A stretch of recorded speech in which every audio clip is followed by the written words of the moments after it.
Thank you for joining us here on the Wild West podcast. My name is Richie of the MHRT Network. It all glitched on me. Anyways, over here, you have Robert, who's representing his Los Angeles Chargers.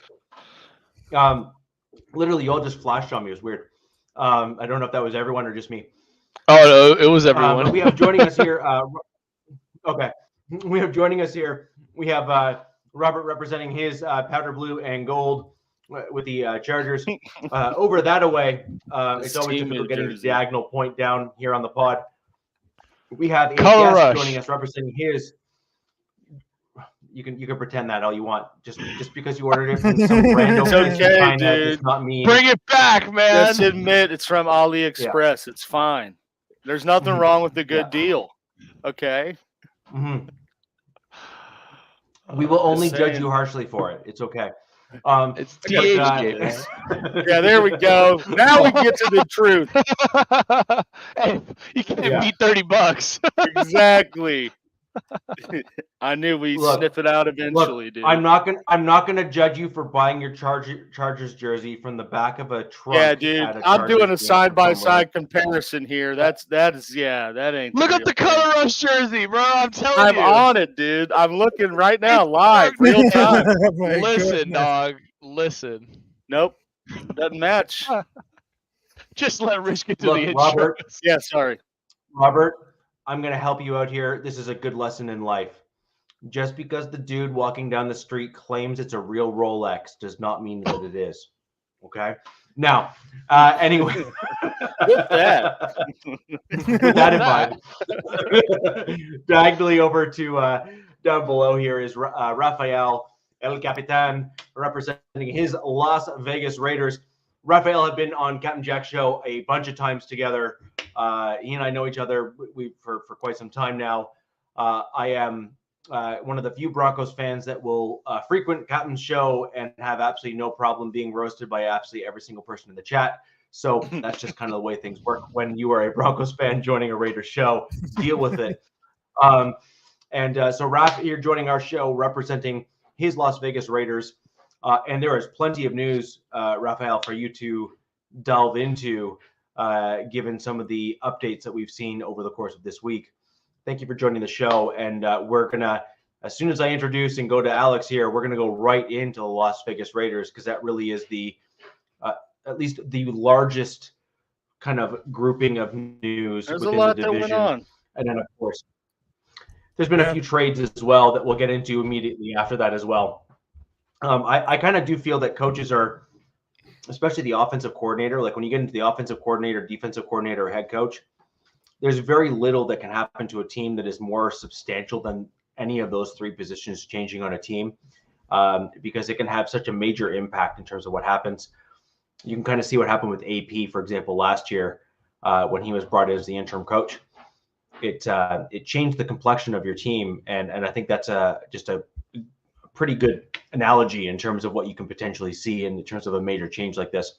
But I digress. And Alex, this is the real Alex Evans. You can catch his content over on Airhead Addict. And directly after the show here, you can catch him on the Lightning Fast Fantasy Podcast, where he goes into all of the details that you're going to need to make your fantasy team succeed. Exactly. So, Raph, with that in mind, let's delve and dive right into it. Okay. So, after that, I just go for that. Yep. Yeah. After for that coaching problems and see that it looks as very well, but you see that before, after we just kicked out Lugetti, I mean, whatever that means, because at the beginning, they just need to hire like an OC based on what player they thought is going to be proceed to trade like the player. But also, I really thought it's going to be good and frustrated because the way it's going to be used like the offensive coordinator and they're going to fire it underperform. They all get it right. I don't think, because I don't think they hired him because Adams signed off with our life options that they were together before because it looked that way. I mean, many teams that just run to the top 10 players for the feedback, so there's nothing new. I mean, didn't get it like at a choice, but it's somebody had the influence. But I don't think that ever such it'll be ineffective. But both they're gone, and here we are. Because I know they're gonna put on the trade, but they want to policy to him like the coach. It's not gonna be like because there's like the stars and leaders. Because they didn't have that like any share of leaf because they just wanted to get positioned right now. But after we just suffered like Scott Turner and of course no Turner, I was like very, very close to it enough because there's like another content. Also, there's like another candidate to make it feel right. Because if you remember of what are those offensive coordinators that work for Tampa Bay Buccaneers, which is very interesting because actually he was like the offensive coordinator that worked for the Tampa Bay Buccaneers to get it like the Super Bowl along with Tom Brady. But that was like the very close enough to see how are they going to bring over there like to lead the biter. But it seems that it could be like an interim offensive line coach, but that is fine. That is fine. I mean, they're gonna bring back the power the blocking scheme is gonna be like really unexpected. But we had something that be issued up right now. But I thought it gonna might be go to. It's been a while since he won the Super Bowl as an offensive coordinator. Now it might be actually working and keeping around. But it still got a really scares how many failed coaches enter the building with our young experienced head coach because they might be actually winning a couple of games and missing it out for the quarterback. But I see look at the four of it, it seems like the offense improved like the F to a D plus because like I said before, we're not tanking, we just suck. But tanking in place at the table is losing, but we're trying to do everything to fail and win it out. But I understand that the coaching defense, it really has really flaws, but it's just like a little lost cause of it all. But really just working out for their own lane, which is basically hoping it keeps like Jackson Powers Johnson at the center, and maybe they get a blocker enough for the run game to get to the block. But we're not that stupid very enough because right now it's gonna be like a really same because we had sort of the midseason change into Olympic series because they just bring like to take everything out of the reason because if you remember right. So Rafa, on that note, when we look at where your coaching stable is right now, you're going to be inserting your passing game coordinator, it appears, as your offensive coordinator in place of Gonsby, who is now obviously no longer in the building. But I do think it is rather interesting that you got rid of Rich Scangarello, who ran a somewhat successful offense in Denver. He went 4-1 with Locke when Locke stepped in and entered into the equation. Basically, Joe Flacco was a failed experiment in Denver because he only wants to run a certain type of offense and doesn't like being a stopgap or mentor. He just wants to come in and show that he can do the things still. So I guess what my question is do you think that it was a mistake, at least given for this season? I'm not saying for the offseason, because the offseason, obviously, that's the time for major changes if you're going to make them anyway. But if you're mid-season, why get rid of your quarterbacks coach who has offensive coordinator experience at a, with some success when he actually had his young quarterback step in? Why get rid of a guy like that? It doesn't make any sense. Yeah, I know it doesn't make any sense at all. But hopefully, because that was like a something of a mistake. Because I guarantee that after all these crazy stories that are about for like Luke Getsy, I guarantee that we're gonna just sort of win games after those stretch it now. Because most of everyone that just wanted to predict like 4-13, 6-11, but are they gonna shocker? Because if this what they wanted, or this wanted to get, I mean, how did it happen with like Mike Rabel or Jim Harbaugh on the market, and you don't even have it off of the interview? I mean, this is gonna be like a really which happen if we have Daniels or Cliff, which is a Jadian Daniels, which is the quarterback. I mean, they're gonna want it at the legit office because it's not like a really director. It's beyond tough to win for the roster we have. I mean, my knock on those quarterback coaches. I mean, they couldn't completely the other competitors in game management. I mean, what was about like the stat about beating a score like the 3-0 to the final 2 minutes of the first half of the year, along with Antonio Pierce? I mean, it's getting like a lot of real head scratching decisions because it's really hard to win at this league.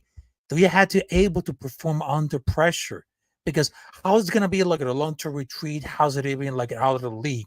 Or someone that doesn't have any experience as a successful coordinator, not only for the quarterback, but also they had to change it at all. But the scheme, it's not going to be like a resolve anything about for the problem.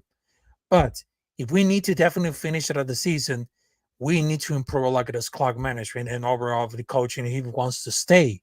But I thought we could have had like a positive during like the bye week coming off of 5 straight losses. Now that's very scary. But if we need something to like an offensive with mind coaching, high leverage, that'll be no problem at all. That'll be no problem. But you see, because over those coaches like Luke Getty and of course with the quarterback coordinator, they set out to fail and you shock with the dogs. I mean, the only thing that's good at like the motivation.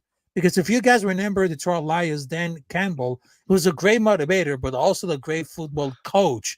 But it seems that we get being non-competitive and 4 out of the 3 straight losses with one game where the players show up, being terrible choices. But if we hold over his head right now, in like a no-win situation, he can be real successful. But not without a good quarterback and, of course, a great offensive coordinator. But I think this was the risk you ran hiring Antonio Pierce. Like, you guys finished second in the division last year, which means you get a second place schedule this year, and you're facing tougher opponents than you did obviously last season. A lot of teams have tape now on Antonio Pierce and his schemes that he likes to run on the players that you have. I think I know you said that you're not tanking, you just suck.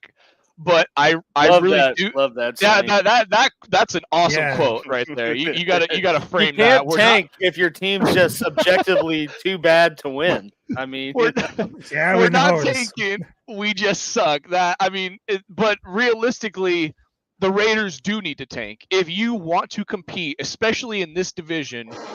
You need to tank for a QB because you can't just continue to be mid. You can't continue to be 8-9, 7-10, 9-8. Like you can't continue to put up those records and expect to draft a QB that's going to put you in contention with the likes of Herbert, Mahomes, and obviously Nix is still a rookie, but he looks like he's playing pretty well to start as a rookie. So like, I get where you're coming from in terms of like coaching and everything, but realistically, the Raiders really do need to look at possible. No, straight up. Like I was shocked the Raiders didn't trade more guys at the deadline after following that absolute demolition job from the Bengals. And I even thought last show I predicted the Raiders were going to win that game. So I, was shocked more than anyone that was such a blowout. So like I don't know, man. It's tough, but and nobody wants to admit that you have to tank or should tank. But realistically, that's the best position for you guys. You have the defense. You have the beginning pieces of an O-line with JPJ and Colton Miller, although Colton Miller's having a down season. There are pieces there to start.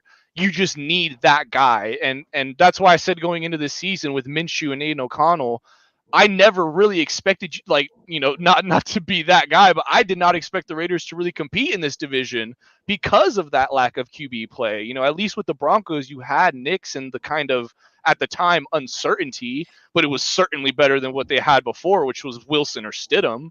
And I know me and Rich go back and forth. Exactly.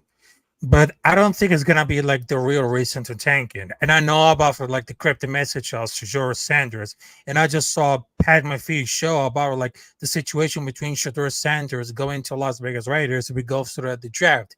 But I mean, tanking involves like playing younger players and keeping the talent healthy. Because I just realized that we're not going to tank for like a quarterback or a wide receiver or a running back, because this is about like a team who doesn't want to play with some mediocre coaching.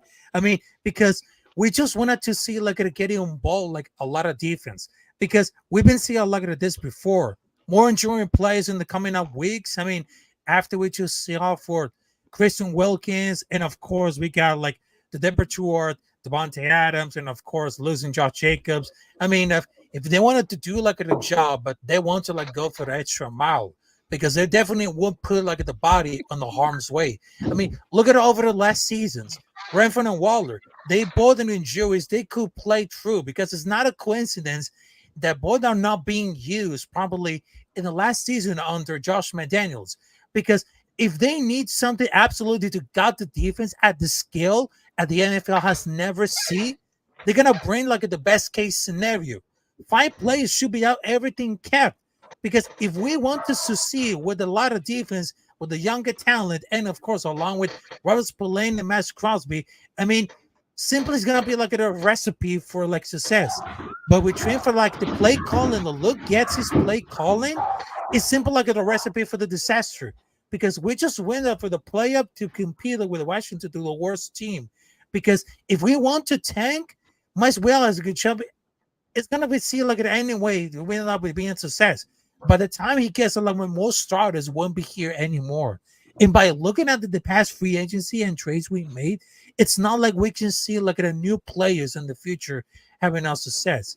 Now we just have like the last season has been good, but not between for the Daniels and Sagos, they fail out of bringing chemistry. But it seems that we're just being bad on purpose. Go for like a second half. I mean, not necessary. Because remember the grooming that staggered the first year back? I mean, that was awful. But if we have a good roster, doesn't need to get stronger. Because if you do by staying with the course and drafting, I mean, that's not going to happen. Because if we wanted to play knowing the season is definitely not going to be like over. If you guys remember, Derek Carr is a starter because no one at the roster will be competitive enough to be choosing a starter for over the last few years. But it seems that it's going to be like at the last place, but I should, because cultivating change is going to be like it have to include getting rid of some bad juju over there for that team or the organization. I mean, there's a lot of bad juju to get rid of in that organization. Yeah, exactly. So I mean, some of the things you're bringing up are items that I have discussed with my Denver Broncos on this show for Alex years, I think would be fair to say. Yeah, pretty much. There's enough video evidence of that. Yeah, so I think it's incredibly important that when you have a team that you've got an offensive line, et cetera, present. However, I think what it also comes down to is if you're picking high enough, I think you just need to target that quarterback to correct your team and get them on the right stage. But then you also need to then bring in an offensive coordinator that can complement your head coach and install the right vision. Now, if the Raiders are not going to extend past their current kind of position and maybe continue to lose a bunch of games, et cetera, then I think no offense, this is just my this is just my my thought process here is I think you need to reset. And I think this offseason, I think AP needs to go. I think you need to then my dog's been fed, thank you. Oh my god. What kind of operation you running over there? That sounds like a lot. Oh man, he's just attacking the idiot that's trying to break into the front door. Anyways, that's just kind of the quirk. Unfortunately, I have a puppy that just doesn't want to shut up at the moment. She's 7 months. She's 7 months old.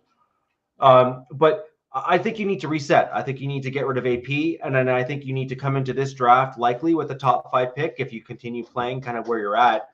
Now, Raf, you did bring up an interesting piece, and I'm about to bring in Angelo for kind of this next block here because we're going to want some additional Raiders fortification here to come in to round out the show because this is some pretty big news.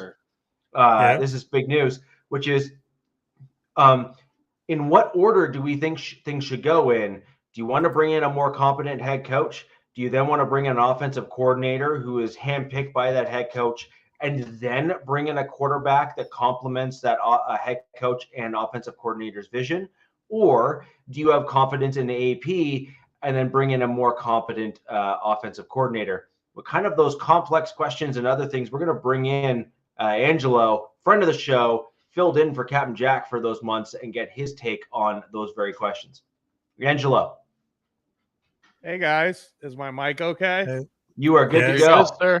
All right. Yes. I'm sure everybody in this group is completely happy that I was wrong before I left the show. So There we go. congratulations Yes. to Be acknowledged. Love it. Congratulations to Alex for being undefeated. I'm glad that we somehow helped your team in actually doing what they're supposed to do. And now it's looking like with DeAndre Hopkins, I mean, what did I just witness on Monday night, man? It looked like Brady and Moss all over again. Jeez. So It's pretty tight. but barring For my injury, and you message. guys have Juju coming back. I honestly cannot see anyone beating that team. I mean, Detroit You're would just be trying, like dude. Detroit would buttering be me the up most at this fun, point. I guess, because You're the Lions peacocking are. me right now. I Yeah. don't appreciate it. All right. So, and then yeah, Robert. I mean, shit, man. What can I say about Harbaugh? Oh, I will say this though. Whatever you were saying about Telesco, dude, you better take it back, because the one thing I know about that guy is he sure knows how to select players, man. Because we have 3 first-round picks that are all starting right now, and they sure look pretty good to me.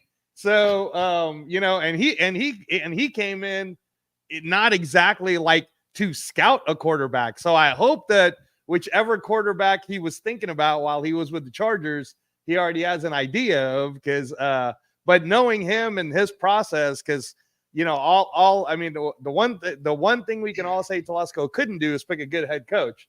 But man, can that guy put a roster together? So I'm happy with You guys are 2-7. Yeah, no, I know. We just Yeah. hired him, dude. Like we literally just hired him, and the fact that he already hit, and I don't even know how good Marion Richardson is yet, but he looked pretty good on the Bengals game too. I just want to see how everybody else looked. The only one pick I didn't like so far that he did is I didn't understand why he didn't take a chance on Tyrone Tracy. Stuart Schwagert, who's a friend of our show and a good friend of mine, who played for the Raiders and was one of the best defensive players to ever come out of Purdue, told me on his podcast, like we were breaking down everything, and he was like, he went to the combine and he said, this Tyrone Tracy kid is the real deal, and if the Raiders have a chance to get him, you should go get him. And we did not. We picked Tommy Eichenberg. Woo! Lube. And good old fumbling Dylan Lobby. Woo! But again, man, we'll see what happens moving on to the future. But that was a big miss. And then yeah, Rich, like what can we really say about the Raiders other than we are 2-7 after 9 weeks? So, Told you but your a lot quarterback of the wasn't going to be good. A lot of the points you were bringing up, Rich, are all in the same discussions. Everybody goes over every single week. And for me, dude, you know what makes me different out of all of these people who just spend their time complaining about this or we suck or this, is because I'm looking towards the positive, man. First of all, what we know about the NFL is anyone can win at any given point. I mean, we just saw the Panthers beat New Orleans and finally got Dennis Allen fired, and the Panthers, you want to talk about a team that needs a reset. Man, that team definitely needs a reset. I look at a team did like that not have a Raiders? Did that not have a Chargers Raiders feel to it though? Oh man, that was no. Like, did you not watch that as a Raiders fan and be like, I've totally seen this game before? Oh my God. Yeah. I mean, I would say that the hardest part for the Saints would be the fact that I don't know where they're going to get their money from, because they just keep renewing everyone and they keep kicking the can. So I have no idea how they're doing that. But again, when it comes to the Raiders, for me, dude, look, first of all, we went in with a rookie coach, right? And the rookie coach has a 2-year deal. So I say we just give him the 2 years and see what happens. Because I definitely think that this is just me, man. I look, first of all, the Raider fan base that woke up, that all of a sudden are like, yeah, let's go Raiders, woohoo, all showed up because AP rallied them all together. So you can talk about his inexperience, and you can talk about maybe he doesn't. But the problem is, and this happens in every sporting fashion, name the sport, and if you keep doing this bullshit, it's going to happen to you over and over again. You can't keep rechanging everything until you give it a chance. And I don't think that we've honestly given a fair chance yet to AP, because he wanted Jaden Daniels. Now, I get it. Telesco never trades up. I am even admitting that I was wrong, because I didn't want to go that route. I was like, I don't want to give up 3 first-round picks for Jaden Daniels. But looking back at it, Rich, in hindsight, I would have happily given up 3 first-round picks. Looking at that, not just the kid's abilities, all right? And I would have wanted to protect the hell out of this kid. But his leadership, man, and how cool he is. He doesn't even get all too excited about the fact that he just threw a Hail Mary to win a very important game in his own hometown. You know, like everything that spells about him is exactly what AP said. Good character, great talent. The kid's ready to go. He's the real deal. So I can't even say that AP was wrong about that. In my defense, I did tell you when you were with us repping your Raiders on this show, I felt Jaden Daniels was the second best, perhaps even top quarterback in this upcoming draft. I was pretty clear on that, actually, in terms of from my assessment. And I was told by you and others that I was probably wrong, and that's nothing new. But when you look at how he's panned out, he's got that certain it factor, and you saw it in college. He's got that kind of like, I'm willing to put the game on my shoulders kind of mentality, which at the NFL is almost a requirement. As a quarterback, like like you cannot win a game if you're a dude that's going to just like cower under the pressure. And let's be honest, the NFL is a pressure cooker, and that's being kind, right? That's being, that's giving grace almost to the situation at the NFL level. Now, I agree with this. I guess what the bigger questions here, Angelo, getting back to some of my original kind of points there, kind of in the lead into you kind of, sliding in stage left here, which is the Raiders have some interesting decisions to make. And I think this is a fair, I'm not trying to be, way too early or any of that kind of stuff. We have a whole second half left. We got either more games to lose or really screw this up and end up picking like number 13 again or something. We had a very pivotal moment right now. So obviously the blue, right? And come on back, Norv Turner, because you gave us that awesome four win season. So let's keep the ball rolling, baby. Yeah. The closest I get to the number 1 pick, the better, right? But the point, the question then becomes kind of what I was saying earlier, right? Which is you end up with these kind of 3 distinct interlinked buckets. And I don't know how else to describe it, right? Because they all balance one another out. And it's very, very critical that you, as a team, and frankly, look no further than the Chargers. So the Chargers themselves have a franchise quarterback who is underperforming under a coach that was trash, right? Now, the Raiders, in my opinion, I don't believe have a franchise quarterback on your roster right now. But I do believe. I think that's everyone's opinion. But I do believe. I mean, unless Desmond Ridder becomes the great, I don't know. Russell Wilson. Angelo told me that Aiden O'Connell was better than Russell Wilson. So I still think that Aiden O'Connell has not gotten a fair chance. And to be fair, actually agree. I will continue to stick to that statement because you're seeing dumb things right now already. Hold on. Yeah. I'm about to give you the softball lob here because I agree actually with most of what you're saying. I actually agree. Aiden O'Connell is better than Russell Wilson, even still. I also believe that he has not been given a fair shake with the Raiders. I actually equate Aiden O'Connell to Drew Lock with my Denver Broncos to kind of balance it That's out. a great in terms comparison. Of, yeah, like That is if great I'm going to balance it out, A versus B, and give As a a reasonable Mizzou fan, piece. that's an insult to Drew Lock, dude. The guy Sure. has a cannon. Yeah. No, Drew Lock, I think, could have actually been a much better quarterback if he wasn't completely screwed over by the team. And I think Aiden O'Connell has been put in a similar spot. Yep. Now, the kicker here is I kind of look at it as, A, B, and C, and what is more important. And I think this is a great question for you. And then I'm super curious as to Alex and Robert's kind of opinion on this as well. So you have kind of A, B, and C. So A, do you have a quarterback? And if so, which one?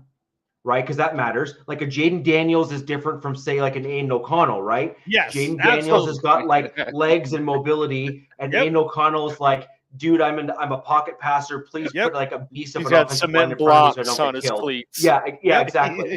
Yeah. He's basically he's basically a drunken giraffe, just like Peyton Manning was, right?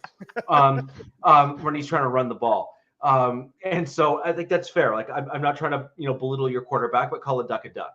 So you need your quarterback. That's kind of bucket A. Bucket B is, do you have the right head coach to implement the right culture and vision for your team? Right. And I'm sorry, that's a fair thing. That is like, look at Very Sean fair. Payton with the Denver Broncos, look at Andy Reid with the Kansas City Chiefs, and you look at Harbaugh with the Chargers. And in fact, Harbaugh with the Chargers. You got to put Tomlin in there too. Look at Tomlin. Tomlin's a good example there as well, right? So you got the head coach and you got the quarterback, and then you kind of need the concept of the right offensive pieces to complement the quarterback, which I actually put in a separate bucket in and of itself, because you can have the right head coach, but if the head coach is handcuffed by a trash bag GM, you're done. Right. And so I don't like to necessarily put everything on the head coach if the franchise is not willing to give a wide enough berth effectively to the head coach to try to implement his vision appropriately.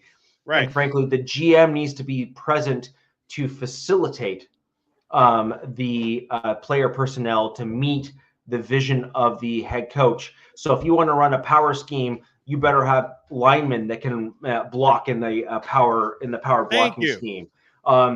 Similarly, outside zone or inside zone, those are different types of linemen as well. I'm sorry, like the zone blocking is not made equal depending on how you intend to run it. 100%. And so all of those things matter. And so the question is, who do you have? Who do you want to target? And are you going to give the person the kind of the longevity in terms of making it happen? Now, to your point earlier, and then I'm going to throw over to you for your comments. AP was given a 2-year deal, and you said no to Kingsbury for a 3-year deal. So it's clear to me that you guys see AP as a, geez, I hope he works. Okay, right? Yeah. What? Yeah. I'm sorry. It's just this isn't our money, Rich, right? Like at the end of the day, this is Mark Davis's money. Okay. So let's put it in our perspective. Let's say it was our money. All right.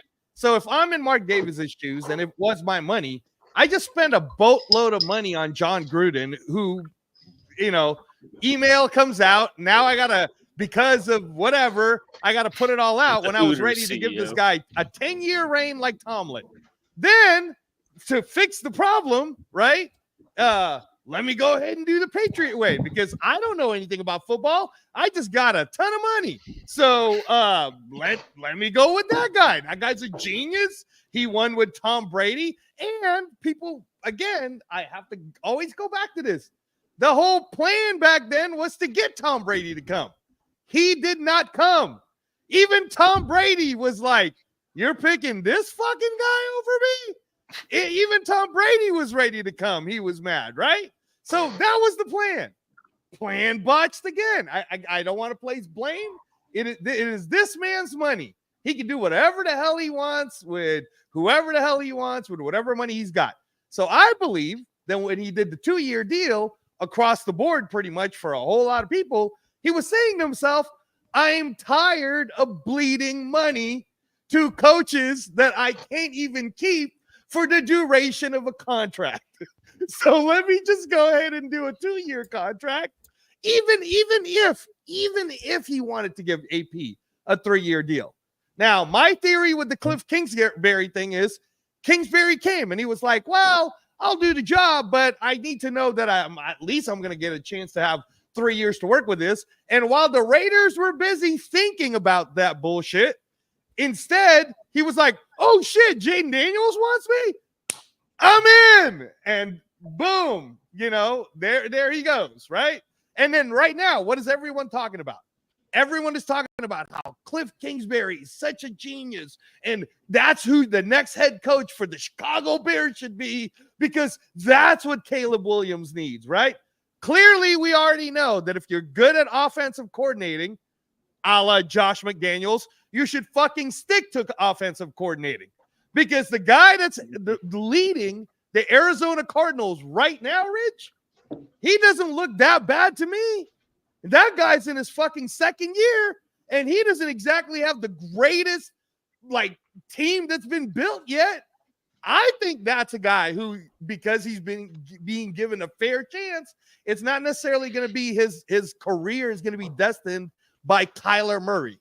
But that's my point though. That's a vision that you're looking for from a head coach, right? So that's why I said there's 3 buckets. You need to have the roster to facilitate the vision that you've laid out before you, and that's on the GM to execute. You need to have the head coach, and then you need to have the quarterback, because I'm sorry, the quarterback is basically the linchpin of most teams. There's almost never been a team, almost ever, that I can think of, with the exception of 2, just off the top of my head, that has had a mediocre quarterback that has actually won them a Super Bowl. And the only exception to those rules are when you have a defense that is so fire, literally on fire. Trent Dilfer, Joe Flacco, Ravens. Even Denver.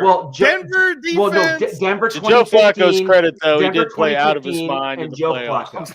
Trent Dilfer, Look, just because the dude decided to do drugs and figure out how to play football, that's really besides the point. With Joe Flacco, Peyton Manning knew what he was doing. His physical skill sets, though, were so diminished because of the hand issues that he had as a result of some of his injuries. He just wasn't able to do some of the same things he was able to do before. But the problem is, not the problem, but the benefit is that it was so automatic for him that he could fake a lot of it and do it at such a high level that even his bottom of the barrel at that point of his career was top half of the league. That's how when you're that good, when you fall that far, that's where you fall too. And frankly, Mahomes is going to be of a similar ilk of Peyton Manning. I'm just being honest, is that his worst game is going to be mid of the league, and you're going to be like, what's gone on? But let's be real, 90% of the league would take Mahomes at that state than their quarterback likely anyway. So, call a duck a duck. So, Angelo, with that in mind, so here's the Raiders scenario. Do you bring in the head coach and then target the quarterback? So do you fire AP midseason and just say, it is what it is, let's try to, see what we have, and kind of go from there? And the reason why I say that is because another head coach or a vision or whatever could potentially give you some insight onto your players that you're going to say, AP's not bringing it out of them. We actually need to know what we have on the roster. So here's the thing, right? So just, again, to be fair, this is just to be fair to AP, okay? I'm going to defend the guy because defense, okay, so he comes in as an interim. He has the locker room. So he's got that Dan Campbell type feel, right? In fact, he's so good at the defense part that he is playing rookies and parts like Chason and Snowden And with him and Patrick Graham together, we're still number 11 on defense, right? So when people say we don't have a good defense, I promise you right now, if fucking 4 games ago, Rich, Matthew Stafford came along and we traded whatever to go get him, I bet you we wouldn't be 2-7 because a lot of those games we lost were all very winnable all up until fumble, interception, whatever. So we got to call a spade a spade. We can't sit there and go, well, the entire team sucks. No, we don't. And in fact, I've said this on record several times on everybody's show that I don't know if any team has ever done this like the way they do it in basketball, but Max Crosby but here's the thing. Player. Okay? Yeah, and but here's, since Max Crosby's our star player, I even said to Stu, like, when we were doing drafting, I'm like, has any GM ever thought in their heads, what if we surround our main defensive player and then we go with that? I still believe that that's kind of AP's thing is it's all about Max. Max is only 27. He's holding it down on the defensive end. And it just so happens, in fact, like, just think about it this way, okay? Our offense sucks so bad that our defense is still playing like I mean, name the game. Like, name the fucking game, dude. It doesn't matter if it was the Bengals or the Chiefs game at home or you name it. The defense was still trying to keep us in it, fully knowing in their heads. Offense is probably going to turn the ball over, guys. Yeah, but here's the thing. You know what? We're going to keep going. But here's it. Now, again, I say that to say this. And if you want to talk, Ralph, I'll let you go. But I say that to say this, Rich. You can't fire a head coach who's literally overperforming in terms of motivation. Because if there was 2-7, what is overperforming? What are you talking about? Shut the fuck up for a second. I mean, this is something that I was saying. Robert, you got to shut the fuck up. Thank you. Dude, he's not even going to break his win total from last season. In terms of, Robert, unless you've actually coached athletes in your life like I have, oh my God. Right now, it's extremely difficult to actually make people do something when they're getting ready to quit. Well, Jim Harbaugh seems pretty good at it. Good as a head coach that he hasn't let the defense quit. He still, and to Patrick Graham's credit, Rich, I'm talking to you. To Patrick Graham's credit, I don't know how good of a head coach he would be yet because we haven't seen it. But man, that fucking guy is a genius as a defensive coach and how to put it together. So again, I'm trying to defend what AP is in charge of. And what he is in charge of is he's supposed to be the CEO of this team, to which I think when you have a team that has one side of the company be fucking a bunch of people who are either should already been fired, like a Getsy, or never even hired, and then another side who's actually overperforming. They are. Okay, I don't care. Yeah, like chat, you can tell me I'm fucking crazy. So Angelo, Chase hold on, is overperforming. Hold on. Like all of these people Angelo, that are just parts. They're not Angelo, even a regular defense. Like come on. Like fucking Robert sitting there like I'm crazy. How are we ranked number 11 when we've already lost season? Epps, we've lost Kuntz, we've lost Wilkins. We're still 11? How are we 11? We should be getting blown out. We should be scoring on us like crazy. Hold on. So Angela, I'm going to throw over to Robert and Alex here, but this is the general consensus. So this is kind of where I kind of see things coming from. What I've seen from my Broncos with a defensive-minded head coach that had their defense playing in the upper echelon, despite the fact that the rest of the team sucked, right? Like, I actually think the Broncos are actually a reasonable analogy or something to kind of look towards as a benchmark. So Vic Fangio. So let's look at Vic Fangio. Now, no offense to AP. AP is nowhere near Fangio. Not even close. Not even. I don't think it's gonna be like even close. Not even close. No. Not even close to anything. No. But my point here is your defense is playing in the 11th percentile, right? In terms of, like, you look at the totality of the league. You have 32 teams, and you're currently ranked 11. Cool, great. All right. However, the problem that you have is that you don't know if that's your head coach contributing to the defense or if it's just your defensive coordinator, right? The CEO of the team is either tasked with being the CEO of the entire team or Right. not. Now, Right. I actually have some very, very credible information with regards to my Denver Broncos, and I don't know if you have the same for the Raiders in this regard. So I'm not going to lean one way or another. And then, Robert, I want to go over to you, which is, and then Alex, I want you to go next, which is, I know for a fact that Vic Fangio was brought in, and he was told that he was not going to need to actually manage the offensive side of the ball. He was told that he was going to be the head coach. Yeah. Okay. But there's one thing. No. So Raph, hold on. So Okay. so Vic Fangio was brought in, and he was told that he was going to be the head coach of the team, but they wanted him to completely revamp the defense to bring them back up to the tier where they were at before, and he did just that clearly. Okay, we're top 5, top 6 the entire time he was here. Now, is AP? Has he been given that same latitude? Has he been told that the only thing he needs to focus on is the defense? My vantage point from the Broncos side of things, or the outside looking in, is he has not been tasked with only managing the defense. He has been tasked with managing the entirety of the team. At which point, why did it take you 9 games in, or 10 weeks in, or whatever you want to look at it as, to say, dude, your offense has been putrid.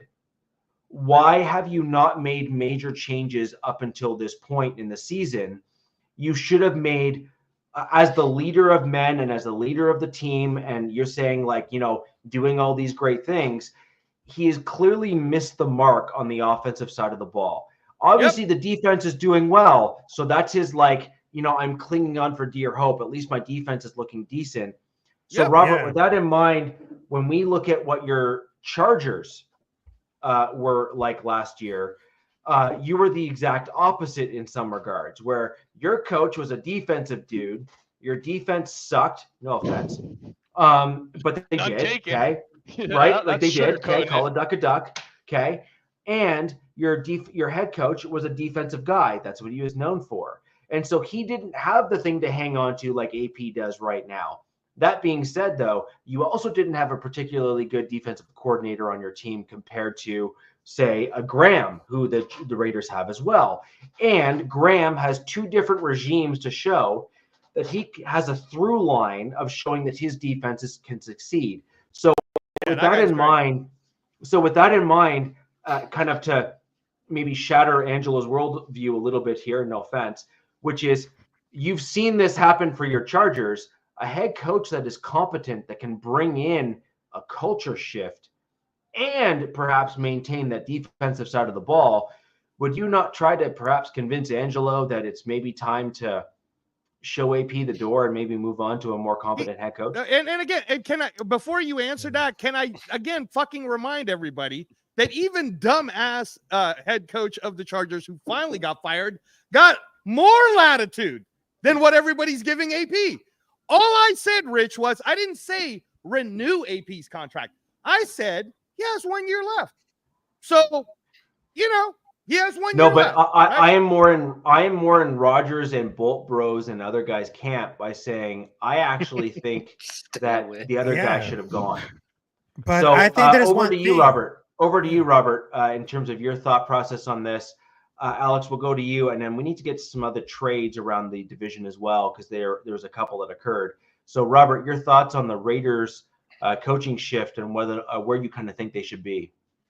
Yeah, I mean, I think it's to compete in this division, you need a head coach and you need a quarterback. There is no ifs, ands, ors, or buts about it. So what are you doing in the meantime when you don't have that? You're just wasting talent that you have on your team right now. If you give AP the rest of this season and the additional season next year, that's another year of Max Crosby gone. That's another year of Christian Wilkins. Like, you're just adding on to this defense that's not going to be the same in 2 years. And even then, let's say you do find, like, obviously we were hoping in the division not, but let's say you do find that perfect head coach and quarterback pairing. it's still going to take time to develop, and by that time your defense will be way over with. So I just feel like you can't have your cake and eat it too. It's either you got to fully commit to the rebuild and just trade your star players away, not your pillars. Yeah, damn it.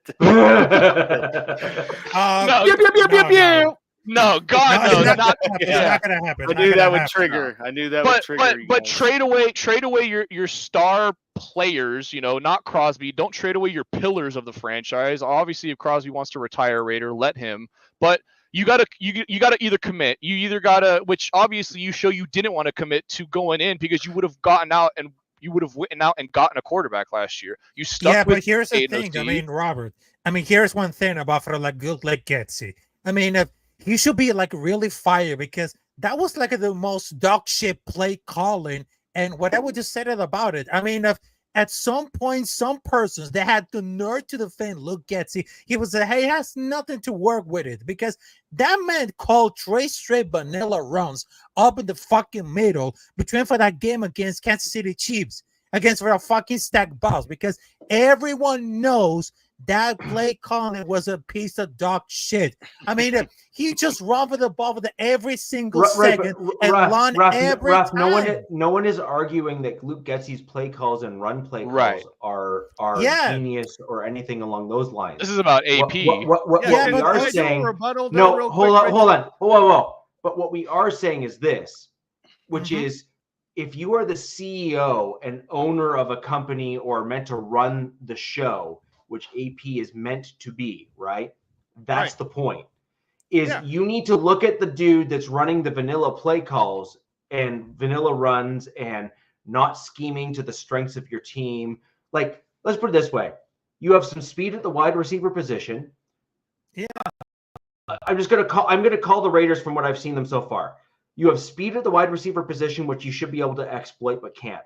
You have an offensive line that has certain guys that are actually playing out of position, but are overall not great. Okay. You need to retool and rearrange it to see who actually fits where, and then play that for the rest of the season. Understand that you're going to still struggle because they're still not great, and just simply own it. Right. Okay. Yeah, cool. Rich. We agree with that. Right. And then the third issue is you then need to scheme using the players that you have on your roster to maximize your potential success. Now, can Getsy do that? The answer is no. Hell will freeze over before that happens. That's not going to happen. But AP is meant to be the CEO. I'm a fanalist. I'm a dude from Canada that happens to know quite a bit about football, and I can see that on the field. I'm not paid $1 million or $2 million a year to coach an NFL football team. And I could have told you that after watching week 2 and 3. Okay. Yeah, Rich. I'm sorry. This is not rocket science. This is not a difficult concept. It's just not. But there is a thing. We understand that Kansas City Chiefs are the top run defense, but look between for the Getsy. He keeps trying to run against him. He started using the pass to maybe up with the run. Getsy is not like the guy who ensures like to get like the top one. And before the about for like the tight end. Because one complaint that I just heard about it, because Getsy wanted to give use to for Clark Brooks. Between Jacoby Myers is pretty good at the wide receiver position. And it seems that Brock Bowers could be used effectively that way for the slot as well. So it's not happy to make it at the offense home because we all did his weapons. So they'll be extremely disappointed. But between for Aiden O'Connor means very smart, accurate, but I don't care that sort of field weaknesses at all. But it should be to coming out everything quick. But I hope this gets great. This is hilarious. But I know there's gonna be a lot of problems. But after that, it's just fight or look Getsy. But why the persons never care about for one person for the Tampa Bay Buccaneers? I know that Tom Brady is a minor owner. But Raph, you're kind of missing my point. You're missing my point. AP's job. Rich, let me just add AP's job is to manage the team. Yeah, you can get to. So all I was going to say to Robert was this, right? I understand. All I was trying to say is I honestly do not feel, just like I don't feel Aiden O'Connell got a fair shot. I do not feel he got a fair shot this year. I'm going to stick to that shit because I still believe he is better than Russell Wilson college stats wise. So All I was saying is the shit show that is the Raiders is because someone keeps tiptoeing around the hard decisions, Rich. And the hard decision is this. And I'm hoping that Telesco can Kevin Costner this bitch and be like Draft Day the movie and say, I'm in charge.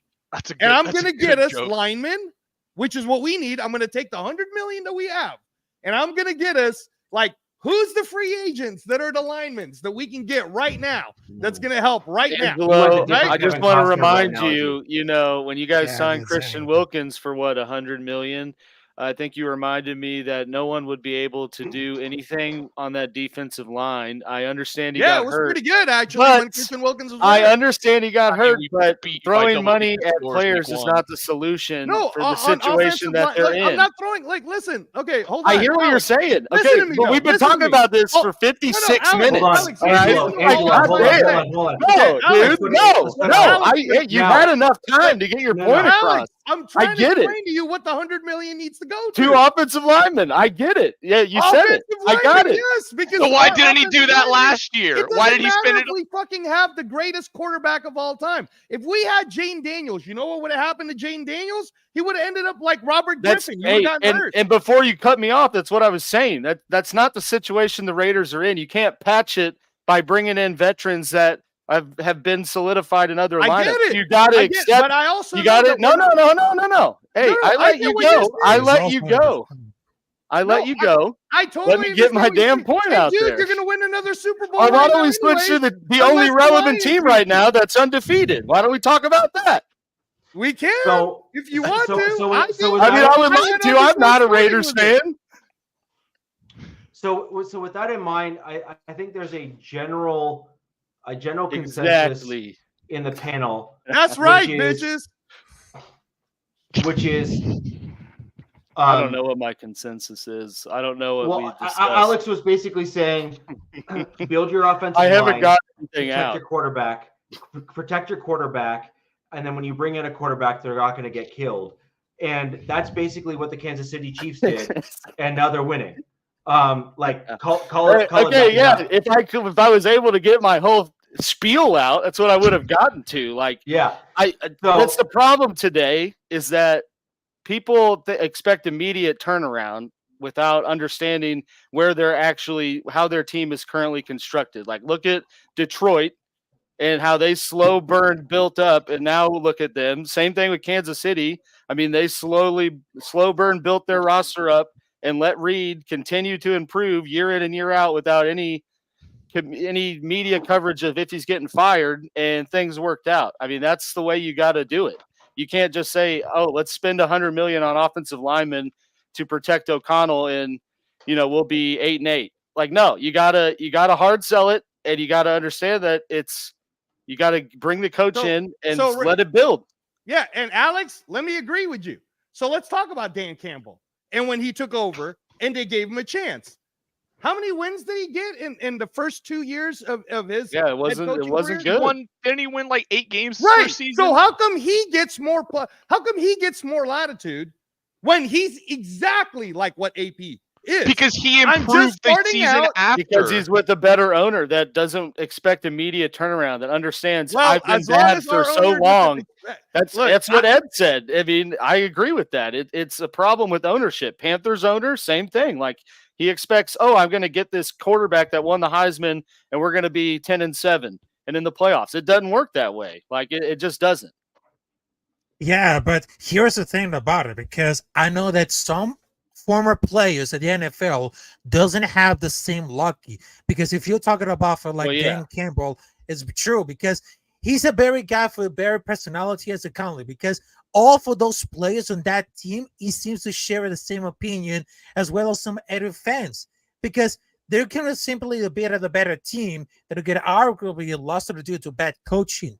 And another Antonio Pierce, it seems that some comment and say, he only smokes cigars, he drops in the Impala, but take it a lot of time to see, because the blueprint, it's not that very easy to hang it around, because there are successful head coaches that have made worse decisions with even more experience, and they won championship.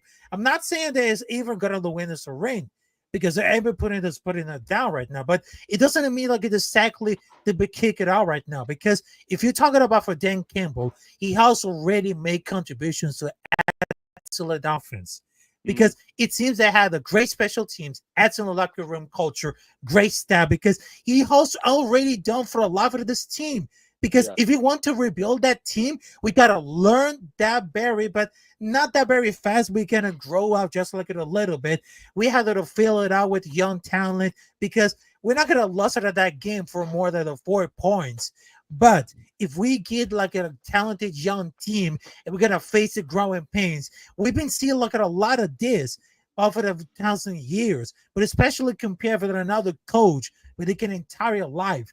But I'm not thinking we're going to show fire Antonio Pierce. That's not even true, because I'm simply wondering if the people just wanted to go and issue with them, or they're going to learn to grow on it. Because that's exactly what they thought with the other fans. Because I believe if they want to meet with Antonio Pierce, if they want to see like very young with a ball player and head coaching, they need a lot of mentality and leadership. That's not going to be like it easy from night to morning. I mean, it's not going to be very emotional, because if he needs to target a good game, but he had to look at it, everything out of the sides of the sideline. Because funny how they came for the one terrible decision while ignoring over the play calling. Did he screw up with the last decision? I don't think so, because he wasn't that perfect in all that is close. No, it's perfect down. And all of the decisions go for it like close 4 downs, put in a position with ultimately cost that game. But if you need to acknowledge it was a really good spot, that final costly mistake. Hey, can I say this too, Rich? Because we were to your original point, Robert. You had Telesco. So does Telesco trade up to go get a quarterback? No. Okay, so now that he said that, one of the most ridiculous things I just saw today on social media is Raiders are going to pick 6, and then they're going to get Nussmeier from LSU. And I was sitting there saying to myself, that's the stupidest thing that somebody could put out there, because there's only really 2 quarterbacks that you might want to take in this upcoming draft, and in those first 5 rounds, right? And one of them happens to be Shadur Sanders, who Tom Brady trained, and everybody is already falling in love with him. I don't know, man. I haven't done enough research yet, but that's what they're saying. The other one is I watched this Cam Ward guy somehow come back from Cal, and I'm like, he's the beast. That fucking guy's pretty good. Like, he doesn't suck, right? So other than that, and Alex, you might agree with me on this one. Other than that, man, I don't want to take a quarterback in the first round, because the rest of them to me are like, they're not going to get protected. They're going to get hammered, and it's going to be fucking terrible. Why would I want a quarterback in the first round? You know who I did see, though, that was getting hammered, and I saw with my own eyes live, is a kid by the name of Ashton Genty. And that motherfucker, worst case scenario, we take him in the first round, we're selling tickets, because that guy is a highlight reel, right? That's our worst case scenario. Okay? Because right. I saw another projection. Angelo, we're going to move past the Raiders. Oh, yeah, go ahead. The Raiders now, just because there are 3 other teams in the division that we do need to cover. Obviously, the Raiders had the biggest news this week. My Denver Broncos, there's 2 kind of big things, in my opinion, that kind of occurred this week for my Denver Broncos. And then I'm going to throw over to Alex, and then Robert will close out the kind of trades and news and that kind of stuff. One, my Denver Broncos traded Baron Browning. He's an outside linebacker. He, in my opinion, was better suited as an inside linebacker. He had that sideline to sideline capability, and was excellent actually under Vic Fangio as an inside linebacker. He converted his speed to outside linebacker, was actually getting a great win rate at the outside linebacker position, but has struggled with injuries. We traded him to the Arizona Cardinals for a 6th-round draft pick. And I think that was a pretty good trade given his injury history. So I think George Payton did pretty well in that trade overall. So good for him. Outside linebacker is a premium position. And despite injury, if you take out the injury concerns away from Browning, his general metrics and stats were actually very high. So some guys actually, when they move away from Denver in the thin air that exists within Denver, Colorado, their bodies are able to adjust better. And so it'll be very interesting to see if Browning is one of those guys where moving away from the thin air is able to kind of bounce him back. Now, the other thing that I think is important to point out, which is, who was it? Was it Cool Kev, I think, that mentioned my prediction where I thought we were going to beat the Ravens. After losing to the Ravens in rather spectacular fashion this past week, my Denver Broncos, I actually thought would be more aggressive sellers than they were. I actually thought that was a bit of a recalibration, in my opinion, of what should have been for my Denver Broncos as a team. And yes and no. I mean, he's been hurt most of the year. I disagree with that because we have Ellis that's actually outplayed Browning because he's been on the field more. And you're going to want a younger guy to get more reps on the field, especially if you're not seeing as big of a drop off as you would otherwise expect. So I agree. Though, Rich. What? From what he's saying, Broncos do have a chance still. You believe that, right? Depends on what your definition of chance is. Yeah, but Richie, you don't think they can sneak into that last play, that 7th spot? Yeah, we can sneak in and then get absolutely slaughtered in the first round. But is that really what you want for your team? Like for me, no. I have a standard of excellence for my Broncos, which we have typically had over the years, and what I am seeing right now is not that standard. We are recovering from the John Elway era still of bad draft picks and overpaying for free agents. And what we're seeing right now is guys like Garrett Bowles, who got their second contract, who basically, their idea of blocking was grabbing a dude's jersey and just not letting go. That is a holding penalty by every metric in the NFL. But you need guys that are technique driven. You need guys that are, steering your ship in a singular direction overall. And so we need guys that are up to that standard. And the Denver Broncos currently don't have as many of those guys as we need on the roster to be successful. So the Russell Wilson trade, which, could have been better if he wasn't straight trash. I was never a fan of the Russ trade. I actually wanted Aaron Rodgers overall. I still maintain that he would have been a better fit for the Denver Broncos in the scheme that we run. Russell Wilson was never utilized properly and frankly was lying to the league in terms of what he could do as a skill set, and then got a contract that he didn't deserve because he didn't prove that he deserved it. He got it ahead of the trade, which is just ridiculous in terms of before the season started. So there's a whole bunch of mistakes. There was a whole bunch of mistakes that were made by my Denver Broncos, but ultimately, as a result of those mistakes, you need to course correct. So you need to then free up those mistakes from your cap so that you can reset your team and get your team back on track. So guys like Garrett Bowles, Justin Simmons. I like Justin Simmons as a guy, as a person off the field. He is a Mount Rushmore style type guy. He is a volunteer within the community. He does a bunch of charity work, and he does a lot of it actually without actually expecting recognition for it, which is the sign of a gentleman who actually has true character. That does not change the fact that he plays football selfishly. And you cannot do that at the NFL level. That might work in college, but it does not work at the NFL level because you need to fit within the scheme. So I would have liked to have seen the Broncos actually trade away a few extra players. So I would have liked to have seen Garrett Bowles get traded away for some draft capital to a team that needed a left tackle that may have overpaid for what we would otherwise get for him in the offseason. I would have liked to have seen perhaps someone like Javonte Williams get traded, who I think, while he's done well for my Denver Broncos, is clearly not part of our future.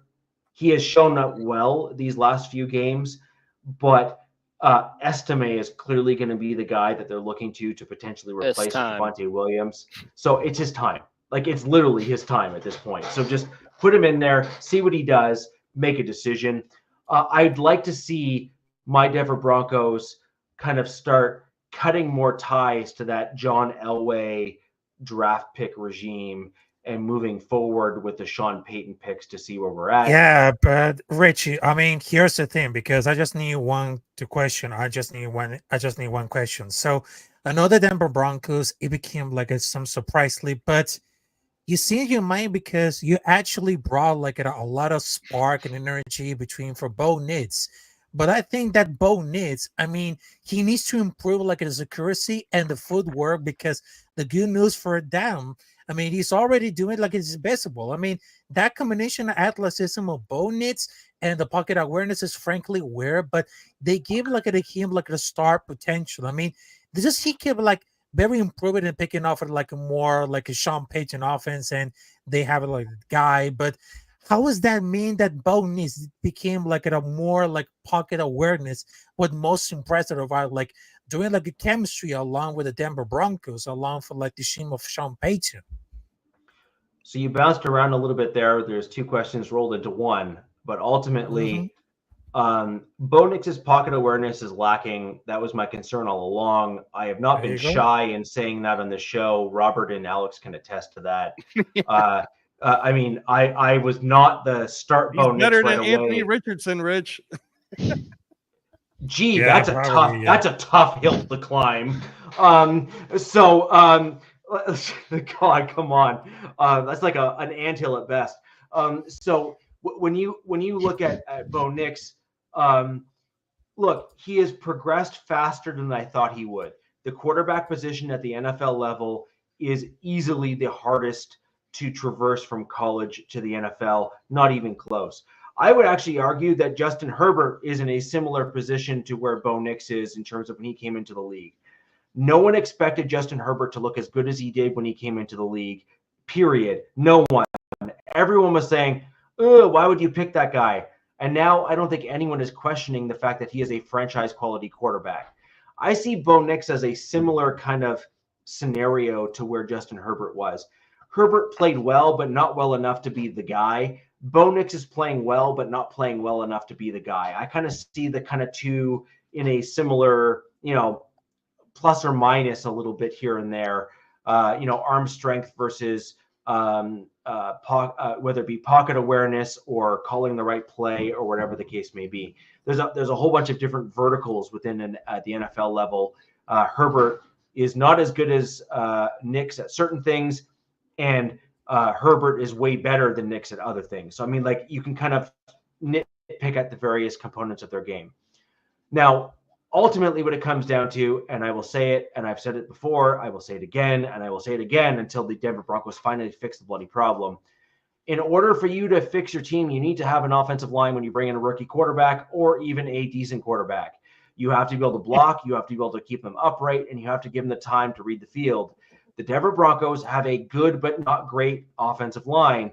They need a great offensive line in order to allow a rookie quarterback to succeed. That is ultimately what the problem is. Garrett Bowles needs to go. Our right tackle, Pazlowski, was a good right tackle, but he gets hurt all the time, and you need a permanent guy that is not finding his way to the medical tent. You need him to find his way onto the green grass and stay on the field. And in addition to that, you need an offensive center because that is the quarterback of your offensive line. Denver's centers this year suck. But at least they're not Cushenberry, right? Cushenberry had one good year and he got a contract out of it, and he is not as good as he was with the Denver Broncos now.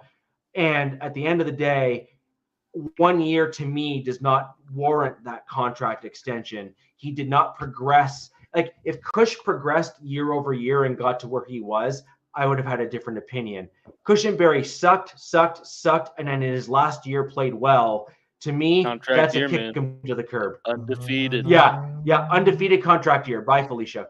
And so I kind of see that as the answer to that question. So in order to have a rookie quarterback, in my opinion, you need an offensive line to protect him, to allow him to read the field, and then you can then add on to your team.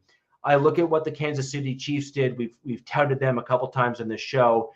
Patrick Mahomes came in to a stellar offensive line because they already had a couple guys, and then they ended up seeking their bookend tackles in either that draft or that draft in the year prior.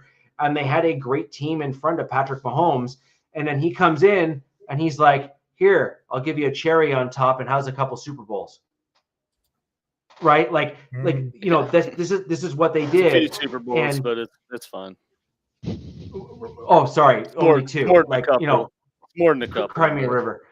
No, but that's the thing, right? Like he has gotten them to the promised land more than once and more than twice, and he's really put the Kansas City Chiefs on the map as the premier team in the NFL level at the NFL now with the moves that the Chiefs have done.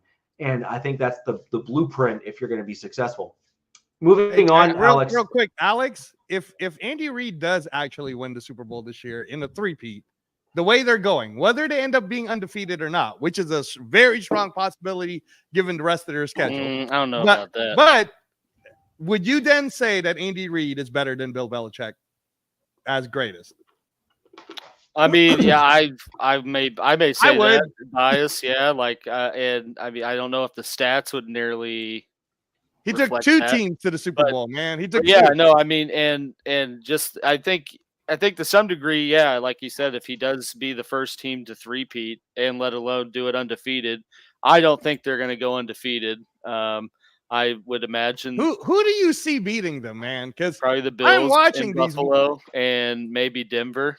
I think they split with one of these. Oh one of these my teams. gosh, Rich, do you think Denver beat them last year? Yes. Rich, do you think Denver could beat them this year? Yes, I do. They've always. I mean, AFC West and hold on. Close. I mean, Raiders won last year. I know you remember that. It's defense. Yeah, the defense. It comes up to defense. If look at what the Ravens were able to do to the Broncos on the defensive side of the ball. They just had the right defense to nullify any offensive attack that my Broncos had against the Ravens this past week.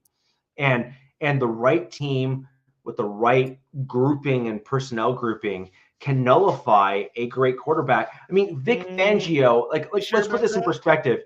Vic Fangio kept Patrick Mahomes in every game that he was the head coach to less than 15 points. He's not there though, but but we won. But sorry, we did that, and we only won last year despite those stats being true. Why? Our offense sucked, right? Whereas what we saw last year with Sean Payton is we had to apologize, Jack. You either die a hero or you live long enough to see yourself become the villain. Okay. All right, Harvey. But yeah, no, I mean, I think you got to put Reed up there if that does happen. But like I said, I don't see him going undefeated. But I mean, as things have gone, this is the only saving grace for me is that I do want to see the Chiefs they got to go all the way. They got to run the table. Because after this year, you can already see it from every NFL team that's nipping at the heels. And then you got tier teams below that, like the Chargers, who are going to be nipping at the heels. So their time is coming, man. Taylor Swift is about to marry Travis. So they might as well they got a Hallmark movie, for crying out loud, coming out about those two that the Kansas City Chiefs is somehow a part of. I mean, look, dude. It's just I'm already done. I'm already looking at draft choices, right? I'm already but everything else. So yeah. So Alex, but no, I would put Andy Reid as the greatest of all time, man. Yeah, I'm with that. I can get on board with that. But yeah, so trades. Really no. Well, I mean, they didn't make any other moves past the trades I talked about last week. Got Uchi. Yeah. Well, I talked about that last week because it happened last week. And he did play in the Monday night game and already made his presence known in the defense. So, I mean, as evidence, really in that Monday night game, both the moves they made were perfect for the situation they were in. Yep. I mean, D-Hop 2 games into it, really first game fully into. And Kelsey looks like a different person now. Yeah, well, and I mean, as I've said on the show, I think that's the product of D Hop, opening things up, because really Kelsey wasn't gone or lost any of his eliteness. It's just every defense was counting two guys to any place he was at. And I mean, like I said, D Hop is kind of the wide receiver version of Kelsey in that he doesn't really run routes. He assesses what the defense has given him and finds a soft spot. And I mean, that's pretty proven right on Monday night. As the one Mahomes threw into triple coverage at a buffet line, and granted, perfect ball placement, but D Hop caught it. And I don't know that there's any other receiver on this team that makes that type of play. So yeah, but he's going to be pretty good now as a complementary to that whole group. Yeah, and they got Worthy too. And you got Xavier Worthy, who I mean would have had a touchdown had he realized he's not in college. But I mean, for a rookie, it's notoriously hard for a rookie to be productive in an Andy Reid offense. But he's coming along pretty quickly and almost weekly. Part of that was necessity, but you got to think, yeah, yeah. But Alex, I gotta tell you about this one because we all know that the Kansas City Chiefs, they got the best quarterback, they got the best coach. Also, when you're talking about for DeAndre Hopkins, I mean, did you forget that he's on the last year for this deal and he passes general prime? Because not only they just really to one for the Kansas City Chiefs for a long time, because it all depends how the season's going up there. Because you guys of the Chiefs are going undefeated, but it comes to the habit of fans like they're talking about a little discussion about how prime, how I like this DeAndre Hopkins. But if he balls out like the rest of the year, then you're not get any younger unless he wants to stay them. Take a look at the team friendly is gonna be like a elite for a bike anyway. But I know his contract with his Titans was only 2 years for $26 million. So that could be like an absolutely massive continues to place well. But also he has the perfect age to chase rings or maybe like legacies, but he could be well like to take hometown discount, but it will be like a more difficult about for his career for DeAndre Hopkins. But I'm not very familiar as to the wide receivers contracts, but I checked it over the Adam Thielen for another team. It's a reference for 3 years, but some here, some cow, but I don't think that the Chiefs will carry him. And quite frankly, I don't think it's doing well. But he looks like he's slowly being like an uniform for like the Kansas City Chiefs. But if he balls out, he really gets over the standards. But he has never had a wide receiver that it could runs like that with those hands. I mean, that makes it an interesting look at this little factor. I mean, perhaps in between for that game against Tampa Bay Buccaneers, I mean, they're helping the game pay the salary. They only get to him, but he only decides to take a pay cut to chase only one win. But does Kelsey have the word at 35? Of course, it only depends on how much he wants to go for that team. Yeah. No, I mean, I'm not acting like DeAndre Hopkins is a long-term solution. I don't think, frankly, that the Chiefs looked at it that way either. It was more about make the all-in moves to. I mean, because obviously the goal is to be the first team to three-peat, so you got to make the all-in moves to get to that point, and that's the types of moves that they made. Bring in Hopkins, knowing he's either going to come back on some kind of veteran scale deal or go get a fourth bag somewhere else.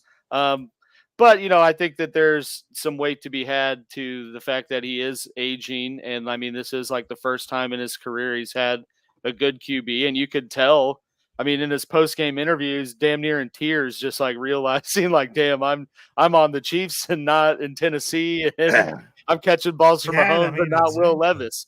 And Kelsey's aging, so that's why they had to make the moves to keep the status quo and make that realistic shot at the three-peat.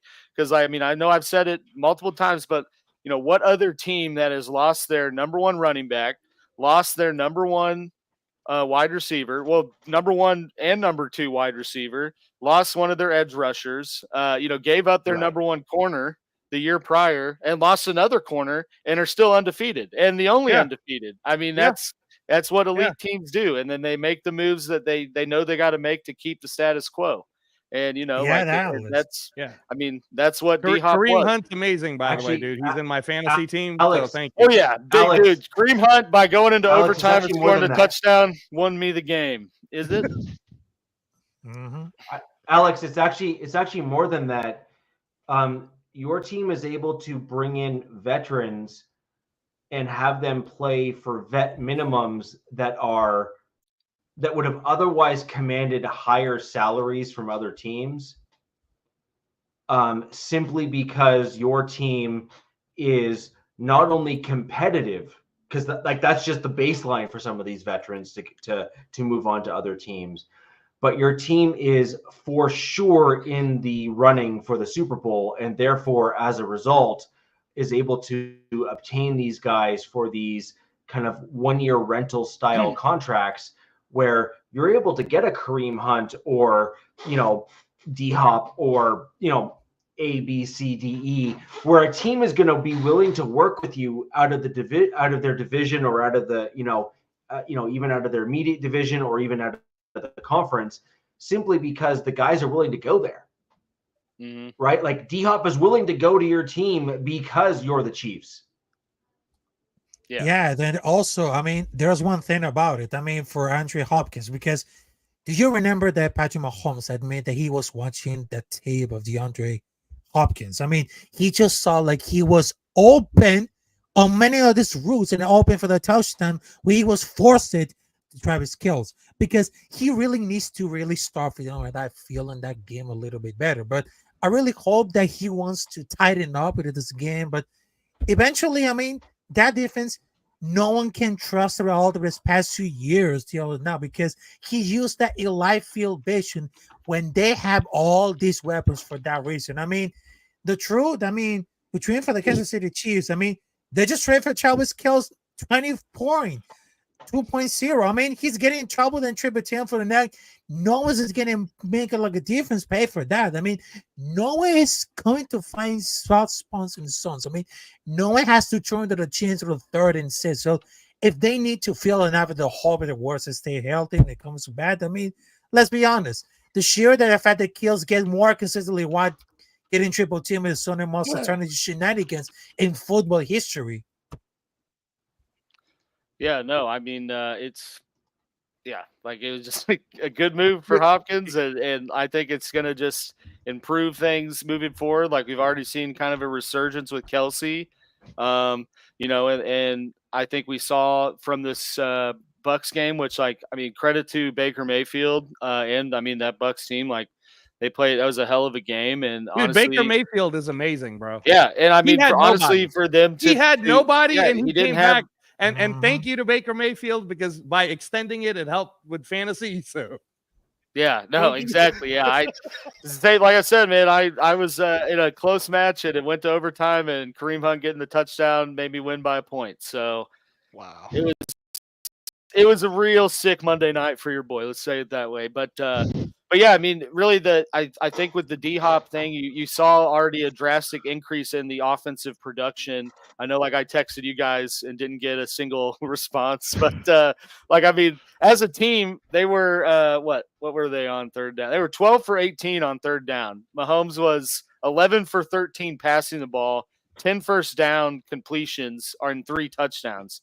I mean, that's just ridiculous stat line. It just shows, when it came to the moments of the Mahomes magic of extending plays, running around the pocket, and used to be Kelce was the one guy to find the soft spot in the zone. Well, now you got Kelce and D-Hop, and we saw, how that opened things up. So, as a Chiefs fan, you only got to be excited you got to obviously pray that D-Hop stays healthy, and Kelce and Mahomes, because there was an injury scare with Mahomes for a second, and I was like, holy shit, there goes our whole season, because that looked bad. I thought it was an Achilles, dude. Hold on, not yet, because we don't even know how good Carson Wentz is going to look. And Andy Reid has made lesser talented people than Carson Wentz look pretty good to back up. Come on, you're not wrong. Offense, you're not wrong, but yeah, that offense is only as good as Patrick Mahomes takes it, because I mean they just don't have they don't have the weapon. If everyone was healthy, I'd be like, yeah, I think anyone could probably be efficient in this offense. If you had a healthy Pacheco, a healthy Hollywood Brown, a healthy Rashee Rice, a healthy Aminu. Like, because I mean, the fact is, like, their defense is still elite. Their defense, gets stops. And defense is why you're undefeated. What this team has turned into. Like, the beginning of the Mahomes era was, we're a track meet team. We're going to outscore you. We're going to throw the ball 40-plus yards down the field, score 40-plus points a game. And then they transitioned to, now we just are a stout defensive team with a really good offense that will be elite when they need to be, and otherwise, manage the game. Yeah, and that's kind of the way the Chiefs play. Because, like, even in most of these games, it's like the other team makes a decision to lose it for themselves because of the who they're playing. Like, they did, like, Ravens decide that you can go back to really any of the close games. Like, like Bucks, I don't know why I would have gone for 2, just because, like, with the overtime rules here, it's a 50-50 chance, and Mahomes is going to drive down and score. Like, that was just the other thing is even if you do win the coin toss in overtime, you still got to drive the length of the field to go score. Whereas you're at the 2-yard line, and it's just like, all right, get it in the end zone, draw up your best play. I mean, but that's just what this team is now. It's an elite team. That's what you have to do to beat them. That finds that doesn't beat themselves, and you have to beat them, which means you have to play an absolute perfect game. And up to this point, every team has made some decision, or some mistake has happened, or a ref's made a call, as I'm sure someone will comment here in a second. But one last you guys were getting the ref calls before anyway. Like that's just par for the course. But I'm telling you, man, I can't see them losing anymore, because who I compare your Chiefs team of 2024 to? The Golden State Warriors when they got Kevin Durant. It's like nobody's beating you, man. Nobody, because I can't even think of any ways. Like I heard you guys when you said, "Oh, well, Denver has a chance." I'll make you a promise right now, Rich. Since I probably, was wild, Mike. I bet you the Chiefs will decide to manage that game, and then they're just going to beat them anyway. So they'll make it look close enough that you thought you had a chance, and then you're going to lose because but the Chiefs also there is so a good thing. at it, man. They're so good at managing it. Yeah, between Kansas City Chiefs versus we have to. No, so we got to move on to looking ahead to the week. We got to talk about the Chargers game, reviewing all of the trades and whatnot. Chargers but, Robert, I don't think we touched. Yeah, sorry, Robert, we didn't talk about your Chargers. Yes, sir. What Jameis about your Winston trades showed up and go in that direction? The real Jameis stood up. Yeah, I mean, I pretty much predicted this game exactly. I actually got the Browns' exact score, 10 points. I said the game was going to be 23-10. We ended up winning 27-10. Could have been 31-10 if Dicker could make an extra point in his field goal, but he's like the one guy I don't really worry about have a bad day. If you're ever going to have a bad day kicking, you want to do it in a blowout like this. So obviously the team has all the confidence in the world in him. I'm not too worried about it. But this is the Jameis Winston experience. This was the guy who went 30 for 30, 30 touchdowns, 30 interceptions, and he almost followed that touchdown interception ratio perfectly if it wasn't for a garbage time fantastic catch by Cedric Tillman. Because there's just nothing you could do with that. I mean, perfect coverage, and he just made a heck of a grab. Perfect ball by Jameis. Yeah, I know. It was that was his best throw of the entire moment ball. Yeah, that was the high point for Browns fans was that throw by Jameis. Because there was about 7 other ones he had in that game that could have been interceptions. So the fact he only walked out of that game with 3 picks is kind of an indictment from how bad he played. But I mean, it was expected. He went up against the worst pass defense in the league last week against the Ravens, and you then switch around and face one of the toughest defenses in all of football in the Chargers. This is kind of what you get. So obviously secondary balled out. I just said, 6 incompletions forced, 3 picks. We even had 2 dropped ones. So like I said, it could have been a lot worse than what it was. And only 2 missed tackles. I mean, defense is playing very disciplined, very tight-knit, hard-nosed football.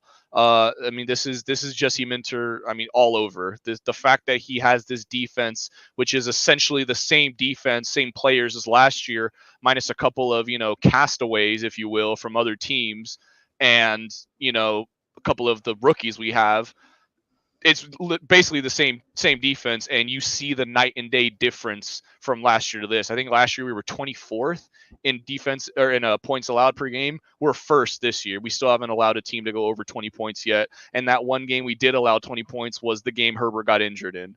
So in games that Herbert starts and finishes, the most points we've allowed is 17, and that's to the undefeated Chiefs.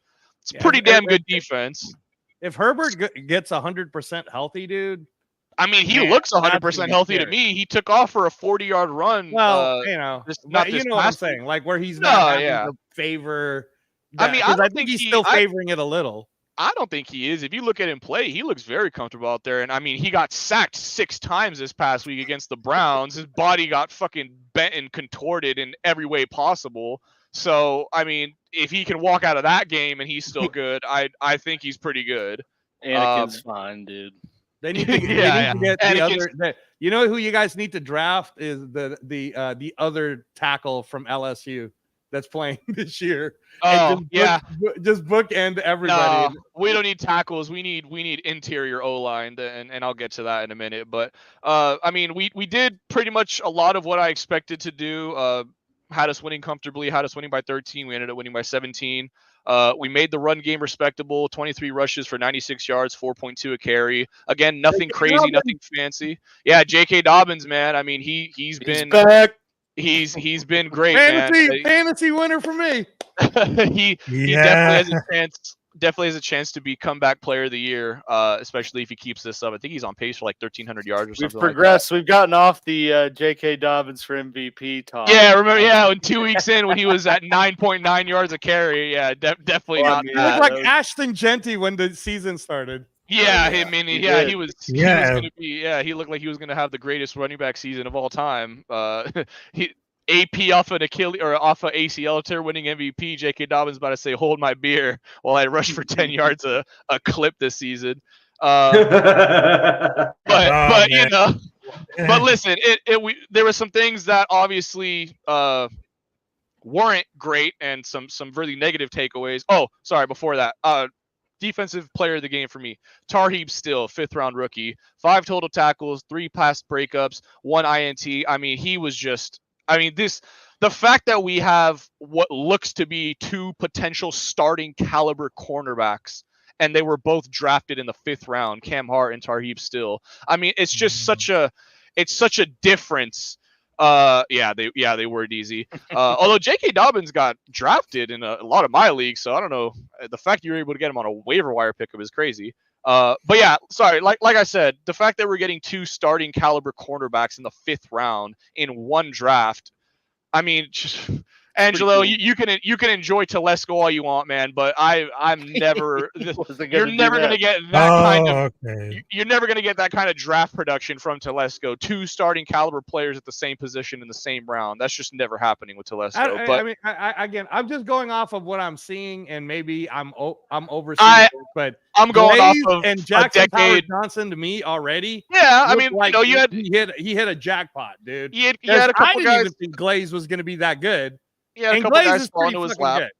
Hey, he's not great, you know. But Bowers fell into your lap, dude. But Joe Alt went into 1st round. That's what I'm saying. I'm not saying he's Joe Alt. Is he Tarheeb Still? Is he any of these starting caliber players in the background? If Telesco can find us a 3rd round guy that could end up being a starter, maybe our rebuild won't take so long.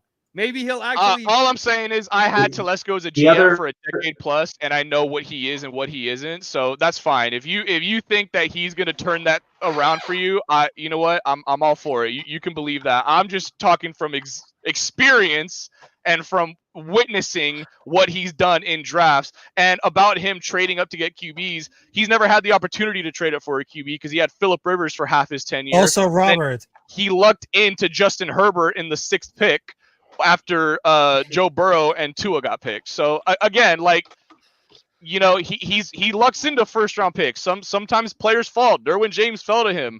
Herbert fell to him. I mean, some of these guys fall to him. Yeah, he made a great 3rd round pick in it. Yeah, Bosa. But Robert, I gotta tell you, what about like the wide receiver room? Because they definitely stepped it up between for Lai McConkey and Johnston that started to shine. Exactly. But of Quentin course, Johnson looks great. But there's one thing that's made suspect about Robert, because the online still suspect, but I don't know who can even get a face it out for right now, because if they're gonna add new guys, it may backfire, since the online depends heavily on consistency, because the online might be suspect, but it might be the overstatement, because the interior line, they got the biggest boot on the checks, because not a whole lot they can do about for the mid-season, it's already to say, because how Quentin Johnson and Led have been bringing like Mike Beckett will be heard of the progress. I mean, if Browns and Saints, they have such a nightmare cap, including for the Chargers, but I'm definitely surprised that it didn't sell more to their sheep. But I think that it could have been a loss because of bad play calling in the second half, because there's a chance if the Chargers could finish off the game like they beat them. Because if the Chargers could be like they had been not disappointed at all. But Man Money Smith, they just right here on the nail and hit one, because as far as the wide receivers, Raf, hold on. Alex and I have got to get into the Chiefs Broncos game coming up, because it's obviously a divisional rival game showing up. So we're gonna move past the discussion here in terms of adding on to the dogpiling of Telesco.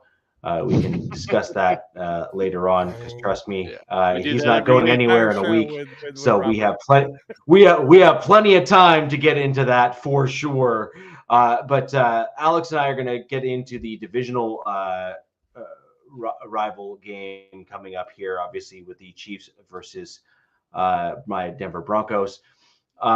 So Alex, obviously, as we were kind of alluding to earlier, I mean, I see this as a slugfest. I kind of see this as a bit of a defensive match where I think we're closer matched, because we're obviously trying to aim to compete with one another within the division.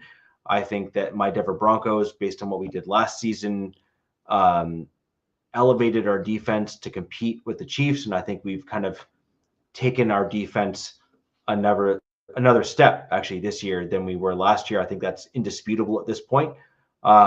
Despite the fact how we played against the Ravens. The Ravens, we were talking about earlier in the season, they're a different beast. They're from a different division. They play differently than our division does typically. We are much more evenly matched when it comes to how our teams compete against each other within the AFC West. I see this as a relatively low-scoring game despite the Chiefs' success as of late.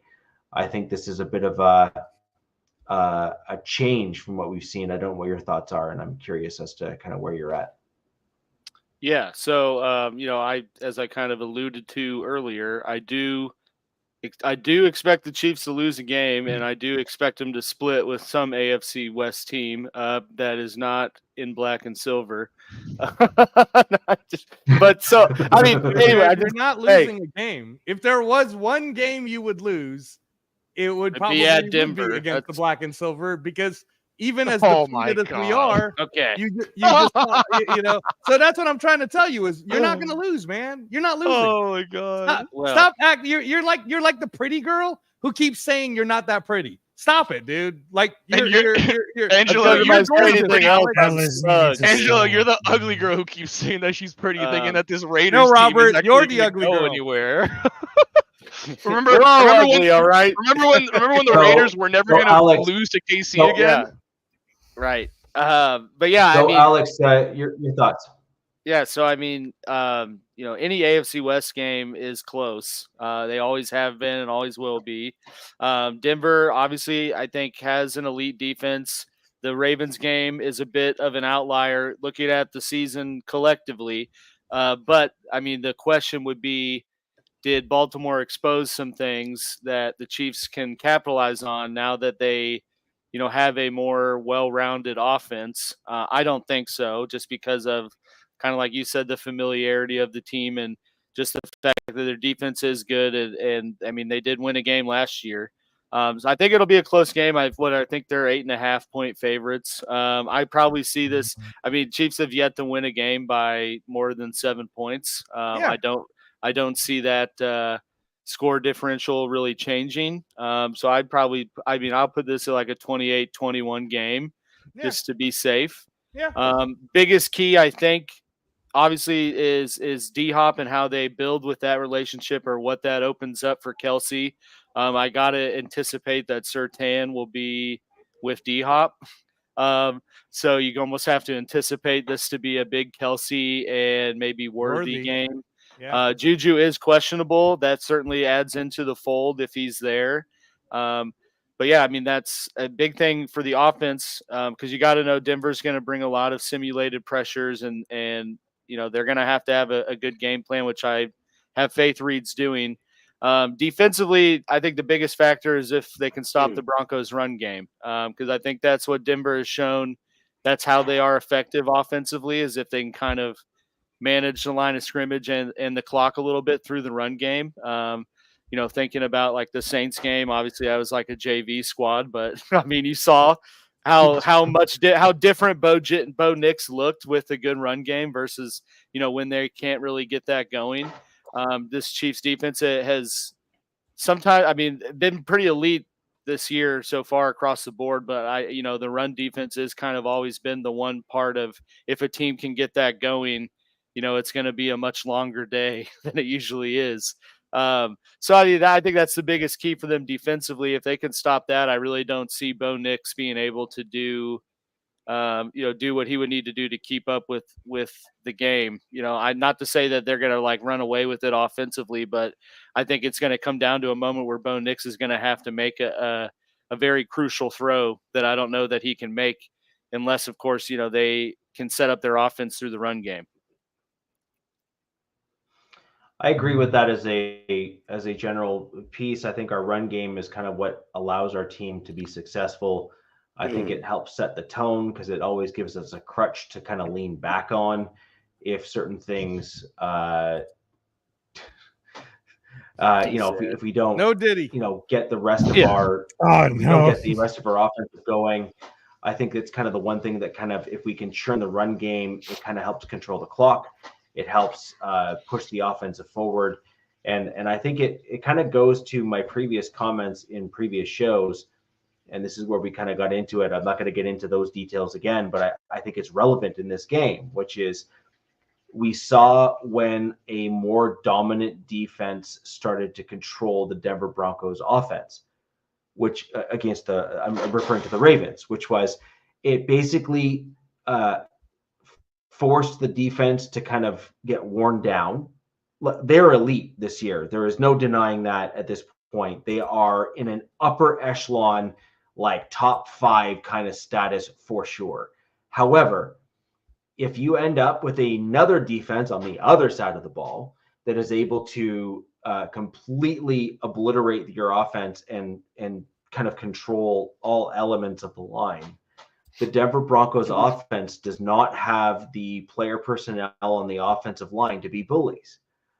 They are not capable of pushing guys out the way on a consistent basis who are more aggressive on the D line than they are. We have struggled in certain games this year with my Denver Broncos. With that in mind, I do think that there are some scheme changes that the Broncos can put in place in this particular game. And Alex, I'm saying this particular game because I think tables will churn a little bit as the season goes on. I actually think my Denver Broncos are probably going to get slightly worse as the season goes on with injuries, because I just think our issue right now is we started off doing doing not great. Then we got a few guys back that got hurt in preseason and then started doing better. And now we're starting to see a few guys getting banged up again. And it kind of just shows we're close in terms of roster development. Like Sean Payton has done a great job at churning some guys out that are not well suited for the vision, but he's almost there. He's not there yet. And so I think what we're going to see is this may be the game where the Broncos are able to overtake the Chiefs. And this is really, I think, our one shot, because we have probably the best health we're going to have for the remainder of the season. I think we're going to start getting a few more guys hurt. And I think the relevant guys that are hurt, if they've come back, they're either going to show out or they're going to be shown the door. And I think that the issue that we're going to end up with is this is the game to win. So if I had to predict anything based on what I saw, I think Sean Payton is not going to allow this team, because I think he he's a great coach. My only complaint of my Denver Broncos is not coaching with Sean Payton. He has done so much that I've seen where my issue is not the coach. My issue is not our head coach. We'll just put it that way. So I actually think that this has the potential of being one of those teeter-totter games. And I am going to pick the Broncos to win this one, but I don't think we're going to beat you guys the second go round. I actually think we're going to win the first game against the Chiefs in this particular one. Arrowhead. And I think we're going to fall in Arrowhead. I think we've done that a couple times before. Like, this is not an unprecedented thing. We have beaten the Chiefs in Arrowhead before. And so it's not like this, wild prediction here.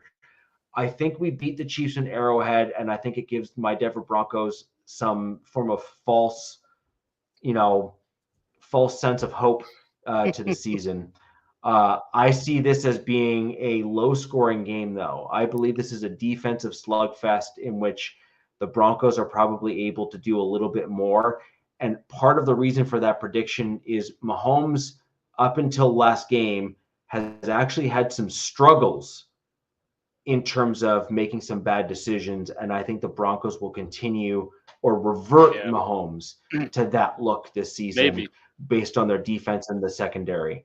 Now, you have some different players. That's why I said, we saw D-Hop. That was almost a night and day difference. Yeah. So, you don't know. But I think there's a secondary that can, I'm not saying negate fully, but certainly keep up with a guy like D-Hop and help bracket Kelsey the same way and keep the Chiefs honest in this game. I just think it comes down to, I'm if nothing but consistent in the way that I kind of assess games and things. I think that the Denver Broncos, as we sit today, have player personnel that match up well against the Chiefs. I think our secondary overall, both safeties and cornerbacks, match well against your team today. Okay, this is without injuries. This is without the other things. So today, I think we match well against the Chiefs. I see this somewhere between a 21 and 17 point kind of upper points for my Denver Broncos, because the Chiefs defense is legit. Like they are a much better defense than people are giving them credit for. And I think that with the Denver Broncos defense being as good as they are, I believe that there's the potential for like a pick six, for example, because of the secondary play and Mahomes' issues. Yeah, Justin Simmons, Justin Simmons is gone, which I'm happy about. But I do agree, he seems to have Mahomes' number. Like, that seems to be his. He always picks him up. Even got him in Atlanta. Yeah, but I think that you have. I think Mahomes may underestimate a guy like Moss, and I think that Mahomes may underestimate. Underestimate. Me? Underestimate. Well, that was not meant. That was not meant to be a pun. Underestimate. Hey, look at me, guys. No, but I actually think that he's going to underestimate Moss. I think he's going to underestimate some of the other guys that are in the secondary, because he hasn't played against some of them yet, and he will. And I think that he assesses the team properly based upon how we played earlier in the season, that he ought, and if it's his best interest at least, to treat them like a formidable opponent, because they are. Our secondary has played very well this season, and I think that could be an Achilles heel for Mahomes, potentially yielding to a pick six. They've done so several times this year. Surtain has got at least one, and another one that basically was game changers against some of our opponents this year. I expect more of the same.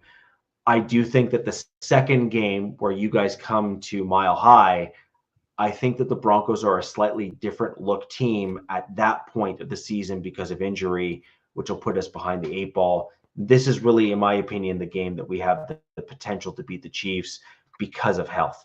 That's just kind of where I'm at with it, generally speaking. And if we don't beat the Chiefs this game, I don't give my team much of a chance at continuing the streak. I don't think. I just don't think it's possible. Hey, Alex, I was gonna say, because I know you're gonna do your fantasy show tonight. For everybody who asks Kelsey, man, start him and start him hard, because Kelsey's about to get 49 fantasy points against the Broncos. For both of us, I hope you're right.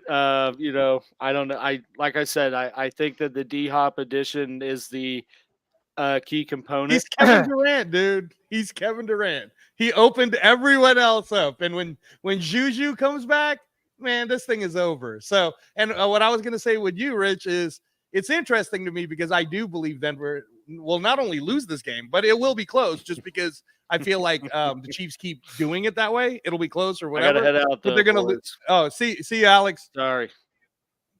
But when Denver loses this game, Rich, now you're at 5-5. So are you guys gonna start doing what we're doing, which is because we're about to meet each other? Because your next game after that is Atlanta. I'm gonna assume that Atlanta's not gonna try to lose that game because they're leading their division. So now, if you're 5-6 and you're meeting the 2-9 or the 2-8 Raiders at that point, it's the loser bowl at Allegiant, man. I mean, you know, we'll be fine if you beat us because we're trying to get Cam Ward, baby. So, you know, but what do you think? You think Peyton's going to try all year? Yeah, I don't think he has it in him to try to lose or try to tank. I just don't think that's the way Sean Payton plays football. So I don't see that happening. Now, I think there needs to be some realistic expectations and some realistic adjustments for my Denver Broncos in terms of where we're at from a roster composition perspective. I think what we're ultimately seeing is what good coaching gets you, right? Which is you have a team that is overperforming based upon the current talent on the team because of good coaching. I think Vance Joseph has his team on point, generally speaking, and he is doing so with dudes that, you know, were packing grocery bags last year. Largely, these are not household names, right? We lost, you know, my man Singleton, who I have not been shy in saying is an absolute beast at the inside linebacker position. Yeah. He is. No, he's amazing, dude. He is stellar, right? Like he is not necessarily the guy that's going to be the coverage linebacker that you're looking for to like track a wide receiver as they go down the field. But if you're looking for a dude to kind of lock down sideline to sideline and be an absolute sure tackler, like you want him ×2 on your team. You know, like he's the guy. Like he's that dude. And so, you know, you get him and another guy kind of paired with him to be the coverage guy, and you have an ideal linebacker core for the inside. But the issue here with my Denver Broncos is we've lost some key guys. Some other guys have stepped up, but those guys that have stepped up, they started high and have kind of come back down to earth a little bit as the season's gone on. And so we're looking for these guys to bounce back, to get over themselves, to kind of come back into their own and level out in some regards. Like highs and lows are never a good thing for a team. You want to be able to gauge exactly where you are and what you need. And right now the Broncos have seemingly gone through certain highs and then certain lows. We kind of really need to kind of gauge where in that range we actually sit. And if this means that we have to do a full assessment at the end of the season because we're going to play this yo-yo game the entire season, I mean, that's going to suck for me in the off season as part of my analysis because that makes my life a lot harder. Yeah. But so be it. I you know, it is what it is. You just got to deal with it. But I think that's kind of where we've been this season with my Denver Broncos, which is we've done well again in certain games that people didn't think we were going to do well in. I think the Bucs are a good example of that, where we just absolutely slaughtered that team and made them look like a second-rate team. And then the Bucs came back and have said, no, we're not that bad. So that's fine, but we still made you look bad, right? Like we still did. We made you look awful.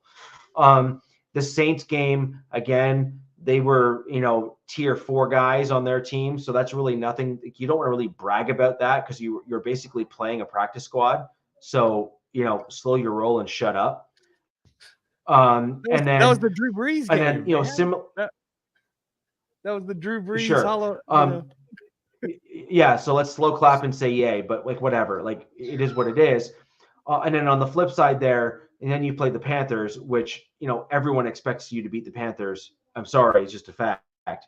And it is what it is. So I think my Broncos have had some ups and downs, some ebbs and flows, and we kind of really just need to see where we're at. I still maintain the fact that the reason why the Broncos are so, peak and valley is it's the offense. It's not our defense. Like the problem is not the defense. The problem is the offense. And you end up with these steep peaks and steep valleys when you play a rookie quarterback. So am I willing to accept the fact that Bo Nix is a rookie? Yes. Am I also willing to be honest and say that you end up with these highs and lows because he's a rookie? Yes. Do I think that he has progressed faster than I thought he would, generally speaking? Yes. It doesn't change the fact, though, that while his floor is slowly creeping upwards, which is a good thing for my team, not great for others in the division, but a good thing for my team. But the problem is that he's still a rookie and he still does stupid things because he's a rookie. And some of those stupid things include not reading the field properly, assessing when a crosser will be open in a step, and then leading the passer to allow that wide receiver to catch the ball. Little quirks that are NFL-style passes and NFL-style plays that you expect of an NFL-caliber quarterback. And I think that someone like Stidham or Wilson generally make. The problem is that they often misthrow them slightly, which then kind of puts their team at a disadvantage sometimes if they're pressured to throw. Whereas Bo Nix is at least a smart enough quarterback to not necessarily put his team in that position. So with that in mind, I kind of maintain my general assessment of my Denver Broncos for this week against the Chiefs. We seem to be the one team that are able to lock Mahomes down into those lower scoring games compared to other teams within the division. It just seems to be what the Broncos have done for the last several years, at least. I expect more of the same simply because history has not told me otherwise. My assessment and analysis will change if if I get more data, which is going to be this upcoming game, to then change my mind. But for right now, I kind of maintain where I'm at. I think this is a squeaker of a win for my Denver Broncos. It'll probably be one of those like last minute field goal type plays that you expect from a divisional rival sort of thing, and come down to coaching. So if Sean Payton coaches a good game, I think my Broncos can win. If there's some bad play calling, etc., I think we're going to lose by a field goal or something similar in that regard. And with that in mind, obviously the Raiders are on their bye week, if I'm not mistaken, this week, if my memory serves correctly. I think this is your bye week. The most exciting thing that happened to us was Norv Turner. Right. But the Raiders are going to have some time to recalibrate their team this kind of week where they have the gap. It'll be interesting to see what happens. But with that in mind, I'm going to throw over to you, Robert, get a quick assessment, and then we can close out the show and hope and pray that those of us that play all win except for Alex's Chiefs. Yeah, so coming off obviously a good win against a good Browns defense, we're now facing another pretty good defense but not great team in the Titans. Starting off a 3-game home stretch. This is easily the easiest game of those 3. We have this game, and then we go back-to-back primetime games against 2 AFC North teams, the Bengals and the Ravens, respectively. So this is a 1,000% must-win. It is. Yeah, I need Herbert to go off, man. I'm starting him on one of my. Yeah, I would maybe hold off potentially starting him. It is a really good, not really good, but it is a pretty stout Titans defense. So now you know what I believe in for the Chargers and why I started them? Because Quentin Johnson, Josh Palmer, and Lad McConkey, man. Hey, pick your poison, dude. Didn't see that one coming. But see, this is just even more of a testament as to why Herbert is such a damn good quarterback, because that receiving core, I think only Mahomes and maybe 2 other guys, maybe Allen, and maybe I don't even know if Lamar. I don't even know if Lamar would be able to make that receiving core work. But either way, I expect another win from us, and I'm going to say dominant win, but by dominant, I just mean by 2 scores. I have us winning this one by 17. I'm going to say this one's going to be like a 28, like 28-10, 28-13-ish game. I have us winning by 3 scores, though. I mean, I don't even know who they're going to have out there at quarterback. I think it's Mason Rudolph, but there's some reports that it might be Levis.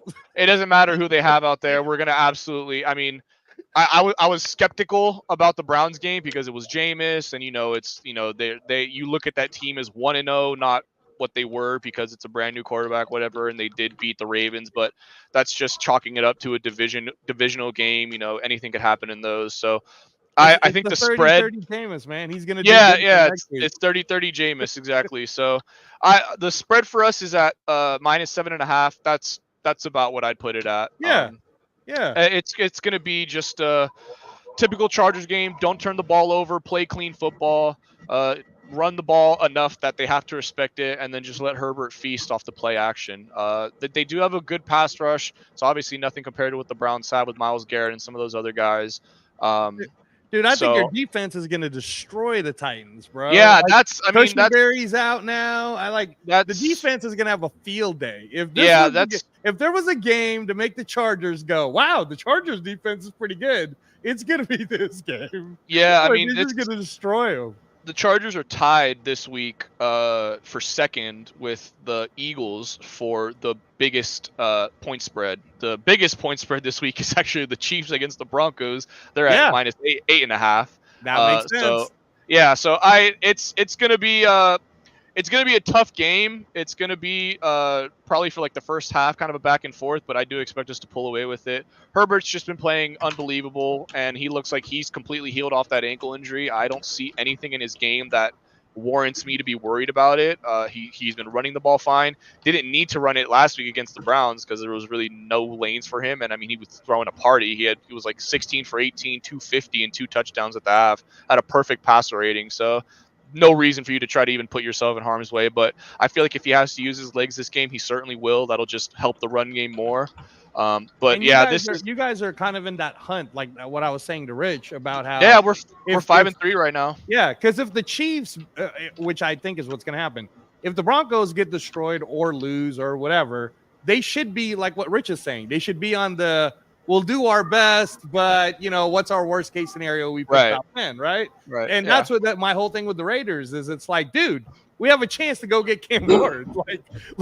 Let's seriously, Rich. It's such a thing that Max Crosby, on his own fucking show, said, "I want to manifest these interviews where I'm gonna have." He said, "I want to have Shedeur Sanders and Cam Ward come to my show, the Rush Podcast, and explain to me make a case for why they should be picked first."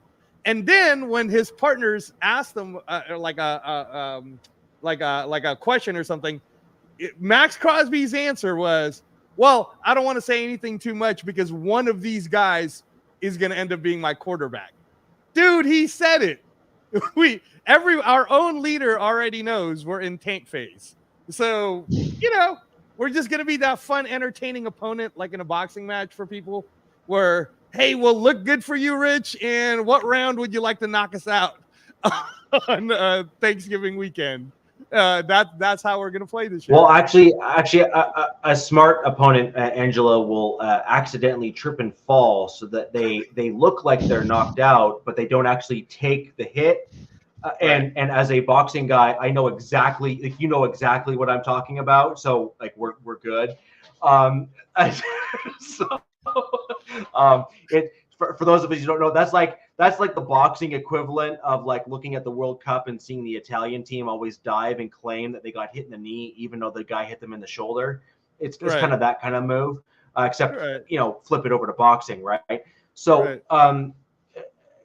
Robert, in terms of your overall assessment of your upcoming game, do you see any Achilles heel options for you? Are you concerned with a specific thing? Or are you kind of saying, hey, no, I think we got this?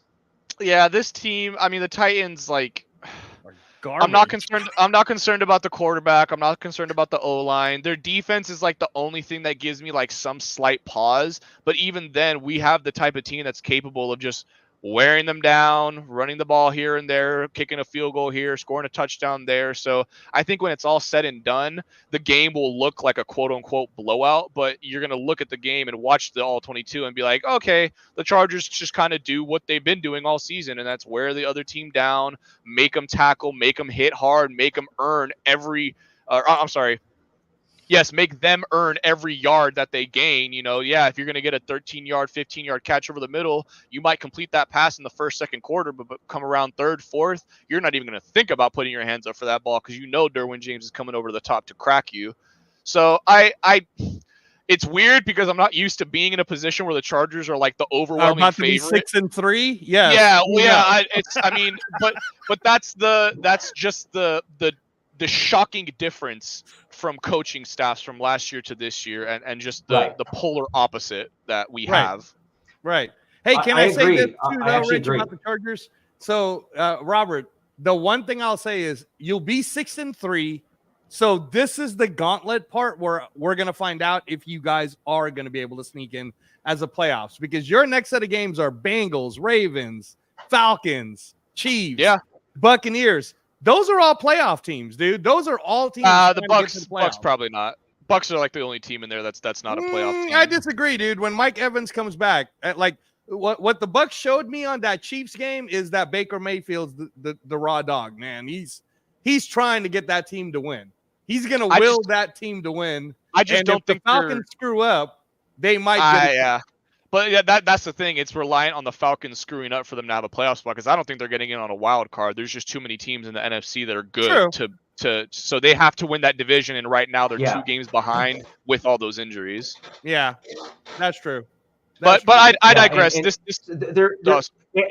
There's always a team or two every year that is, if they didn't have injuries, they would have done the thing.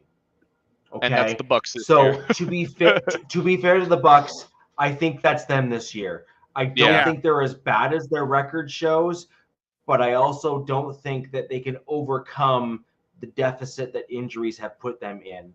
I also see my Broncos kind of tanking a little bit near the back end of the season as a result of injuries and talent depth as well. And I can kind of see my Denver Broncos being put in a similar category where it's like they're definitely like there, if you will, but as a result of injuries and some other things, you're gonna, I think, start seeing the Broncos slide a little bit, and I think the Chargers are gonna be ascending into that second spot. So while I do believe that my Broncos defense, as I predicted, was going to be a top tier defense, and I think we're going to maintain that. If Singleton didn't get hurt, dude, you guys are like right up. I mean, like you guys were awesome. I was like, damn, they're hella good. Right. And I said that at the beginning of the year, saying that just because you don't know the guys doesn't mean we're not going to kill you. And I think that we are and could have been that good. So, but with that in mind, Robert, I actually agree with your assessment. I think you're going to grind the Titans down. I think this is going to end up being kind of one of those, 35-17 type games where you wonder where the extra points came from at the end, sort of deal. I can see that kind of happening, and I kind of agree. No, I'm being serious. Like I think that's true, and I think we're in lockstep in there. But guys, we are getting dangerously close to where we need to end this show, and I'd like to end it there on that point there, agreeing with Robert. Angelo, thank you for coming in, stepping in for Jack, who is sick and simply just didn't want to see everybody here. It just is what it is. No, just kidding. He just purposely knew it was a bye week and was like, I can't talk about. He's actually sick. So guys, I want to thank all of you for joining us live. We have a division game coming up with Chiefs and Broncos. Definitely something to pay attention to. Alex and I will obviously have a bit of a heated discussion when he and I are back on the show next week. And until next week, guys, where the West Side's the best side. Peace. Fast lane when I pass in the street, bag of money in the passenger seat. Simcoe's been asking for me on the road from the west to the east. Way up, I might never come down, cause the coast's racking up the flame out.